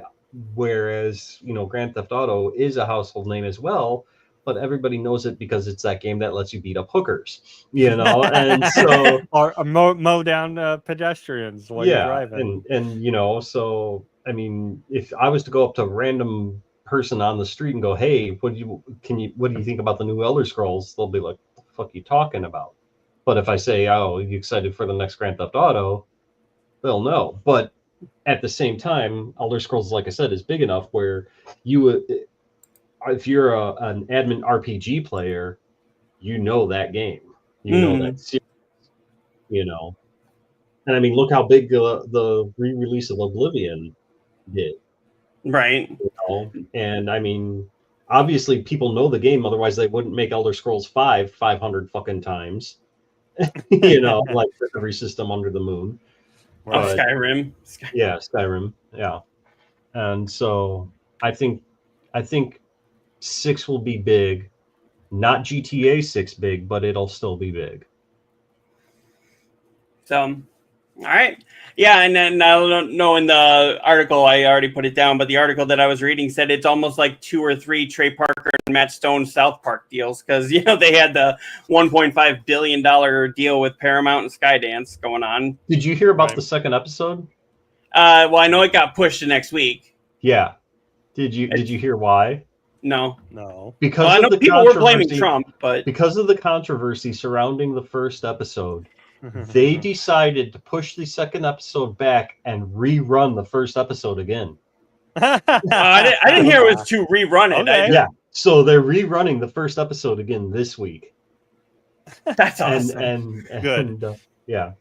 So because I know that they did a trailer that also had not Saddam, but Trump like sexually harassing Satan at a like some sort of dinner function or something like that, and I was like, because of course it's South Park. Right. Yeah. But here's the thing, though. I mean, what political figure or what figure at all has South Park not roasted? Oh yeah. Right. Exactly. So people are like, oh, you know, how are they picking on Trump? There's just, it's like, okay, did you see how they ripped on Clinton?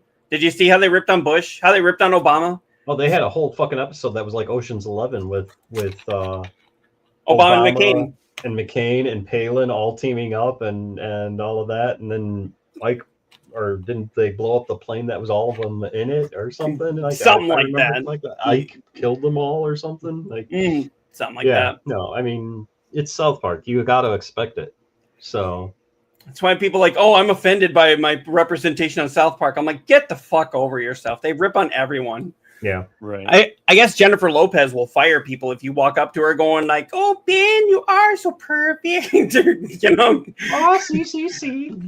But Taco, burrito, taco. Like but she yeah. literally fired people. Like I guess the day that aired, people on her team.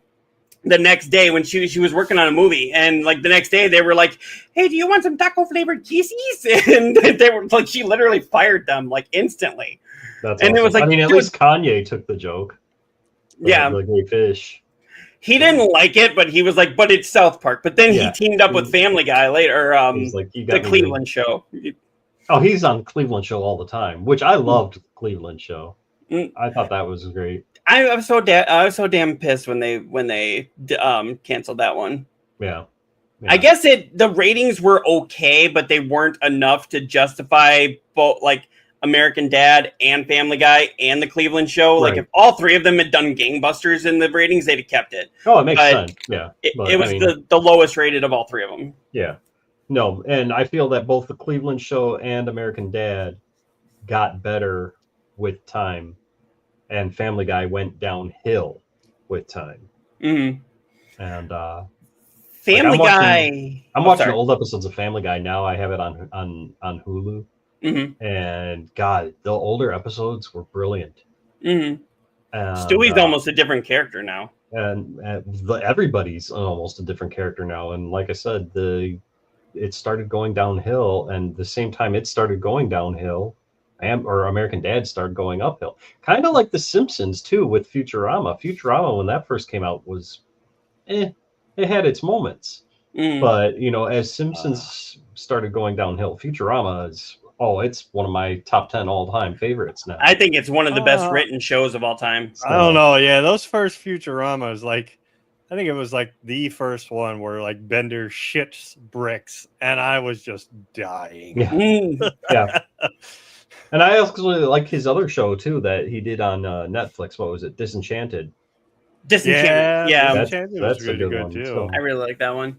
I wish that one would have gone further because Elfo was so fun. Well, Elfo was just Fry. I mean, yeah, and Fry, who kind of looks like Bart. And I love the little devil dude. That guy. Oh, yeah. Lucy. That guy was fantastic. I'm going to say it. He was fantastic. I love how the nuns would get mad when she would come up with like some. Ours goes to 11. There you go. She would get mad when, like, the nuns would get mad when she would mention something that actually made logical sense. She's like, well, if there's so many poor people, why don't you just melt this statue of Jesus and pass the coins out? It's like, how dare you? Like, wow, that's actually very accurate to the Catholic Church. But anyway, we have one more thing, one of the biggest things to talk about here. And Neo Death, as you are the only one who actually watched anything of it, you want to tell us what happened at Nintendo Direct? Oh, the Nintendo Direct. I was like, where is he going with this one? Let me bring up mine. Here we go. So this is like everything that they brought up in the Direct. I know it was a partner showcase, but I thought they would at least sprinkle in like one or two Nintendo games just to like wet our whistles so we know what else is coming. But yeah, I mean, it was very lackluster. I was just going through them like, nope, nope, nope, don't want them. And then like the one that's the worst, I think to me, was this chilling by the fire. You literally just build a fire. Like that is the point of the fucking game. So do you find different ways to build a fire, or is Yeah, it yeah. I just mean, eventually, yeah, you have to build a fire. You have to chop up the wood, keep it dry, put it together, and light the fire, and keep it going during like raining or winter. And I'm like, who the fuck is playing this game, and why is this on a showcase? Like When was the this is last like a time side game. when was the last time a Madden game was on a Nintendo system though? I mean, that's pretty Um, big. yeah, I mean, it's been a while. Yeah, I mean, Star Wars Outlaws on Switch too. I can see that. So a Right. buddy of mine, aside from you, Neodeath, another buddy of mine has a Switch 2 as well, and he said he's pretty impressed between Cyberpunk and then he got the new WWE game on the Switch 2. He's like, it's actually surprisingly about for the system being what it is, it produces a lot. Right. I Mm. mean, yeah, it's not bad, but So it's not, it's not like completely on par with even just the PS5 and or the Pro. what is Plants It's vs something. Zombies replayed? So from Replanted. what you have It's on here? basically So a remastered version of that first game, so it's like all looks way better. And I believe a lot of the games that are coming out that are like remasters or whatever, they add in like multiplayer, so you can get more people playing together, especially now that they're trying to use the camera and stuff. Now that Um, now it looks like this is like so it's Switch 2 only are the top ones, and the middle ones are going to Correct. be on both, and then the ones on the bottom are only on the Switch. Correct. Yes. So I'm kind of surprised that there's any that are only on the Switch. You'd think that they'd be wanting to put them all on either both or Switch 2. But I wonder if Well, these I are... mean, they could have been already in development for that system, and now they got to pivot later on. Maybe you'll get the free versions for those. I don't know, but don't lie. You got Hello Kitty pre-ordered, don't you? yeah, no. The only one that actually looked good to me was The Adventures of Elliot, which is a SquareSoft, another 2D game like Octopath. Well, I'm kind curious about of. that Octopath Traveler Zero because Octopath Traveler has the story like it's like 8 characters all intertwined, but from the very very little reading that I've done on this Octopath Traveler, it sounds like you're creating your own character. I don't know much about Octopath. I know I wanted to play them, but I just never did. Okay, so it's kind of. Did you ever play Saga Frontier? Yeah. Okay, Yep, so I played those. it's kind of the same concept where you have 8 different characters, and all the stories intertwine. Yeah, they're all broken up, and then eventually they All come intertwine. together. Yes, and like I said, the first 2 Octopath Travelers are really good games. You should check them out, by the way. Yeah. But this new one, the very very like little reading, like I said, that I've done, it sounds like you're creating your own character this time. So I'm kind of curious how this plays out. Like if there's, I got to look more into it because if there's going to be 8 separate stories again, but you're creating your own character, how is that going to Eight different intertwine? characters. Yeah, like how's that going to intertwine? So I mean, it depends on I guess. Mhm. You could pick a class, pick a name, and then they'll come together some generic way that story way. A. And I will say Yeah. with Switch 2, it's kind of cool that they're getting Star Wars Outlaws, even though that game hasn't done very well sales-wise. I mean, the sales will probably pick up a little bit more once it gets on to Switch 2, but I'm kind of surprised that it could hold a game like that. But then again, I guess if it can do Cyberpunk, it should be able to do this and Borderlands 4. Yeah. Right. Now, of all these games, the only one that I liked was The Adventures of Elliot, which is a 2D kind of like Legend of Mana type game, action RPG. Then that's the only, and they released a demo for it, but I haven't done it. What is Hella? Which one was Hella? It's the one right next to Apex Legends. Yeah, I see it. I just don't remember what that one was. Okay. The only yeah, other one that looked kind of good was maybe the Chronos, the New Dawn. Okay. I believe that was like a third-person action game. Wasn't there a Chronos out on the PlayStation? Is there? I thought there was. I think I thought there was. That title looks very familiar. Familiar. Okay. Yeah. So maybe it's just another Now, port over. is Monster Hunter Twisted Reflection? Is that one that's only coming to the Switch too, or is that going to be available on PC as well? Or did The they say? Monster Hunter series like that is only on the Nintendo systems. Okay. The broader Monster Hunter runs, they're usually on everything, but the stories, which are actually, I played the first one, are really fun. They're like a kind of traditional Pokemon-ish RPG. Looks like you got a couple more Yakuza games coming too. That's awesome. Yeah. My wife will be excited about the were weird. We got Dingy. What's up, Dingy? Thanks for lurking. We appreciate it. How's it going, Dingy? My wife will be excited about the Once Upon a Katamari games. That looked really good. And then that's the one that the second one that kicked it off for this thing, and I was like, okay, that's where you're starting. Okay. Yeah. And then did you hear about Hello Kitty Island Adventure? The reason they did that game was because they were thinking about a new game to make, and apparently the people that decided to make it are actually fans of South Park, and they said like they actually owned the name Hello Kitty Island Adventure, so they were like they sold that to South Park to let them do that, that joke that they had for World of Warcraft because Butters was playing Hello Kitty. They decided to actually make a Hello Kitty Island Adventure, and they were like, you know what? It'll give South Park credit. It'll give us credit. We'll actually play, so the South Park people might actually buy it now, and I'm excited about that one. And I probably won't play it, just to be honest. But I mean, overall, it was kind of like all the rest of the showcases. This last couple months is like it was a thing, but it wasn't like fantastic. I don't know why they didn't like at least put one new because we still don't know when the new Metroid's coming out. And like everybody kind of knew this direct was coming and it was going to be Thursday. There kept being leaks and everything. So it didn't actually tell us that it was coming until literally like the day before, like halfway through the day, they finally said, "Oh yeah, we're doing this direct tomorrow." We're like, "We've known that. Where the fuck have you been? Why didn't you just say it earlier? Why did you have to make this mystery?" Well, that's the thing. They try to hold a mystery, but all those leaks get out, and it's like, oh, by the way, we're doing it. Yeah, we already know. We knew that this direct was coming, or at least I did from listening to some of these people, that it was coming like 2 or 3 weeks ago, that it was coming at the end of the month.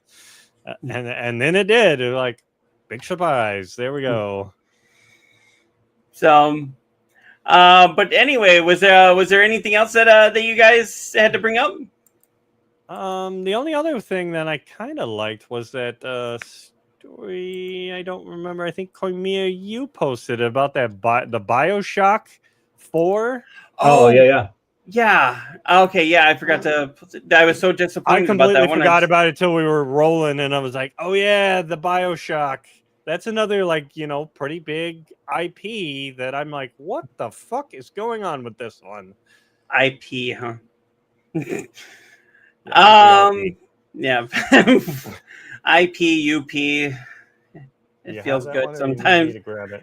I can go in and get it if you want. Okay, I found it. Okay. Yeah, I've got it off of looks like GameSpot. It's just pulling up here. All right, I got it. Yeah, BioShock Remake has been canceled as BioShock 4 reportedly fails a review. The new details about the BioShock series have come to light. This is from, like I said, GameSpot. A new report shed more light on the future of the BioShock series, which hasn't had a new actual game since 2013? Yeah, that was Infinite. And that game sold like gangbusters, so I was really surprised that they didn't hop on a new game, and then they shut down the studio, which I guess the creator wanted to go do something else, and then you haven't heard shit from him. Except So for he's actually working on a game called Judas. yeah, which looks great. Oh, And yes. then- That one's and on my then, list. I could have sworn that Netflix, I think, is doing a BioShock movie. Mhm. Yes. I've And heard that, but they mention it in this article because I Yeah. read this article and I was like, because the article, the title is very fucking confusing on what the fuck they're saying. So I was like, I have to read this one. I don't understand how 4 failing cancels the fucking remake. Like, what? Why would you not do a remake? that doesn't make sense to me here. No. But yeah, it says here the report said the new BioShock game's narrative was identified as an area that was particularly in need of improvement. The narrative will need to be revamped, and then it says here studio head Kelly Gilmore was ousted by 2K Games. The report added with creative director, I'm not sure how to say that name. Is it Hogarth? Hogarth de la Ponte, getting reassigned to a publishing role. Cloud Chamber was reported to have had an all hands meeting recently where leaders discussed being more agile and efficient, prompting fears of layoffs. They also go that like this Cloud Chamber systems, they've never put out a game yet. This is their first game, and you hand them fucking BioShock 4. Mm-hmm. You should give them something to cut their teeth on before They you should have been like studio. They should have been like doing the remake, right? Yeah, like, right. And then your main studio doing 4. Right. Yeah. I understand why the way they're treating the BioShock series. Like, yeah, it makes no sense. I understand, he may have left, but you still own the rights or whatever, so it's like the Hauser brothers left Rockstar, but Rockstar still owns Grand Theft Auto. You don't get rid of Grand Theft Auto because the Hausers left. Right. So why are we getting rid of and they do mention somewhere the Netflix series. You would think if they're doing a movie or a series, the movie, it's a movie. The BioShock movie is in the works at Netflix.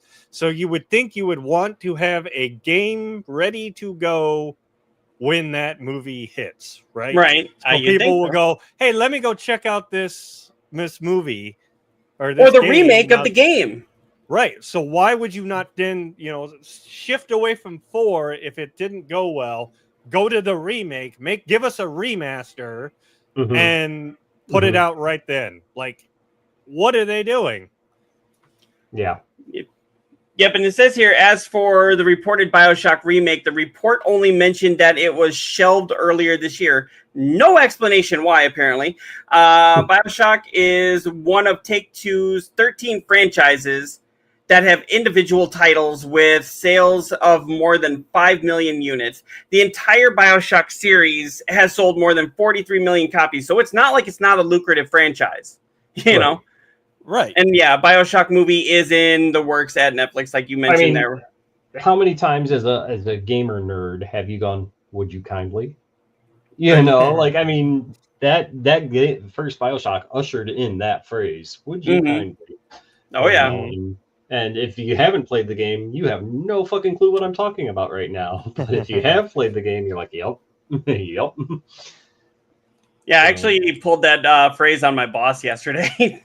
Yeah, because we need to have her approve the time off for us to go to Rachel's trip. And I just put there, would you kindly... done it? No. I put in for that like 2 weeks ago. My boss seems like... I've seen her approve things like the day before, and then I've seen her also approve it after I got back. So I'm just like, okay. It's kind of like my work where I was trying to get, next Saturday off. And they dicked around, and now it's full, and I'm like, well, fuck. Okay. I think you're coming down with a cold that day. Yeah. Unfortunately, I've burned all my days that I can do that on. So I almost feel like how many of your coworkers know you stream too? I mean, I don't give a shit about that part. It's the fact that like my work, like you call off, they don't give a fuck why you called off. Just you have to have so many, like we get 5 where we can call off and get no points, no nothing. You can't say anything. We called off, fuck off. But once you burn those 5, then you have to, call in sick or and take a point. And our point system an is occurrence, as they call ridiculous. it. Yeah, our point system is ridiculous. So that's why I try and use like my vacation days as I'm planning ahead. I want this day off, but it's full now. So I work for a company I'm like hoping that. we don't actually work it. I work or for a company we get like off that. at 8 hours. Sorry. No, I was just saying I work for a company like that, and they're not even around anymore. So I'm like, yeah, I think that occurrence shit is ridiculous. Mm-hmm. Companies, I mean, people abuse it, and unfortunate to say that a lot of people have abused the things, so that they've made it so fucking strict with everything in our company. Bereavement, all that stuff, jury duty, like that thing is like locked the fuck down because people have used it to get out. Or when you could do the COVID thing, you got off for COVID, people would abuse that too. I'm surprised our company actually still has COVID leave. Like, doesn't come out of your sick time, or they still have it. Because when I got sick with COVID, about 2 years ago now, I thought they had gotten rid of it, but they said, just mark it like this, and it doesn't come out of your sick time, and you still get paid for it. And I'm like, okay. See, I thought that was going to come out of my regular sick time. We need like actual sick time. So, like I said, those 5 days that you get off, that is your sick time. Technically, they're 5 days you get paid, and you can just call in and no questions asked. We need actual like sick time for when we actually get sick. And you have to like prove it somehow. Bring in a doctor's note, then it counts or something. I don't know. But I mean, again, it'll get abused. Everything fucking gets abused. When I worked at Borders, even our FMLA, that's how most people take off, is they'll get FMLA for whatever reason, and then that's now how you call off. When I worked at Borders Books, I had a boss that it wasn't written that we always had to bring in a note whenever we took off. But if I called in sick, he'd be like, all right, bring a note. I'd be like, what are you talking about? He's like, bring a note to say that you were sick. I was like, I have a really bad cold and 102-degree fever. I'm not going to the doctor. I'm going to bed, and I'm taking, fever killers and all that stuff. He's like, yo, if you're going to call out, bring a note. And I was like, what, do you want me to bring in my puke or something like that? Because I can bring it in. I like after that, he actually brought me into the office. He was like, that was not appropriate. And I'm like, well, it's not appropriate for you to say, bring in a note when I just have the flu or have a bad cold, Right. You're like, I'll write myself a note. There you go. Here's my note. I am sick. Go fuck yourself. And then when they were doing layoffs there, he was one of the first laid off, and he couldn't figure out why. And it's like, I can tell you why. Bring it out. Bring it out. Did you bring it out?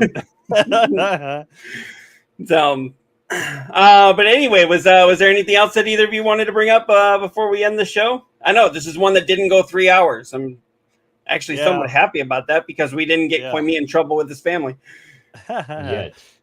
That was the only thing else I wanted to bring up was the BioShock one. It was just very confusing article, and I don't know why, because 4 is doing bad, you would cancel your remake. Like,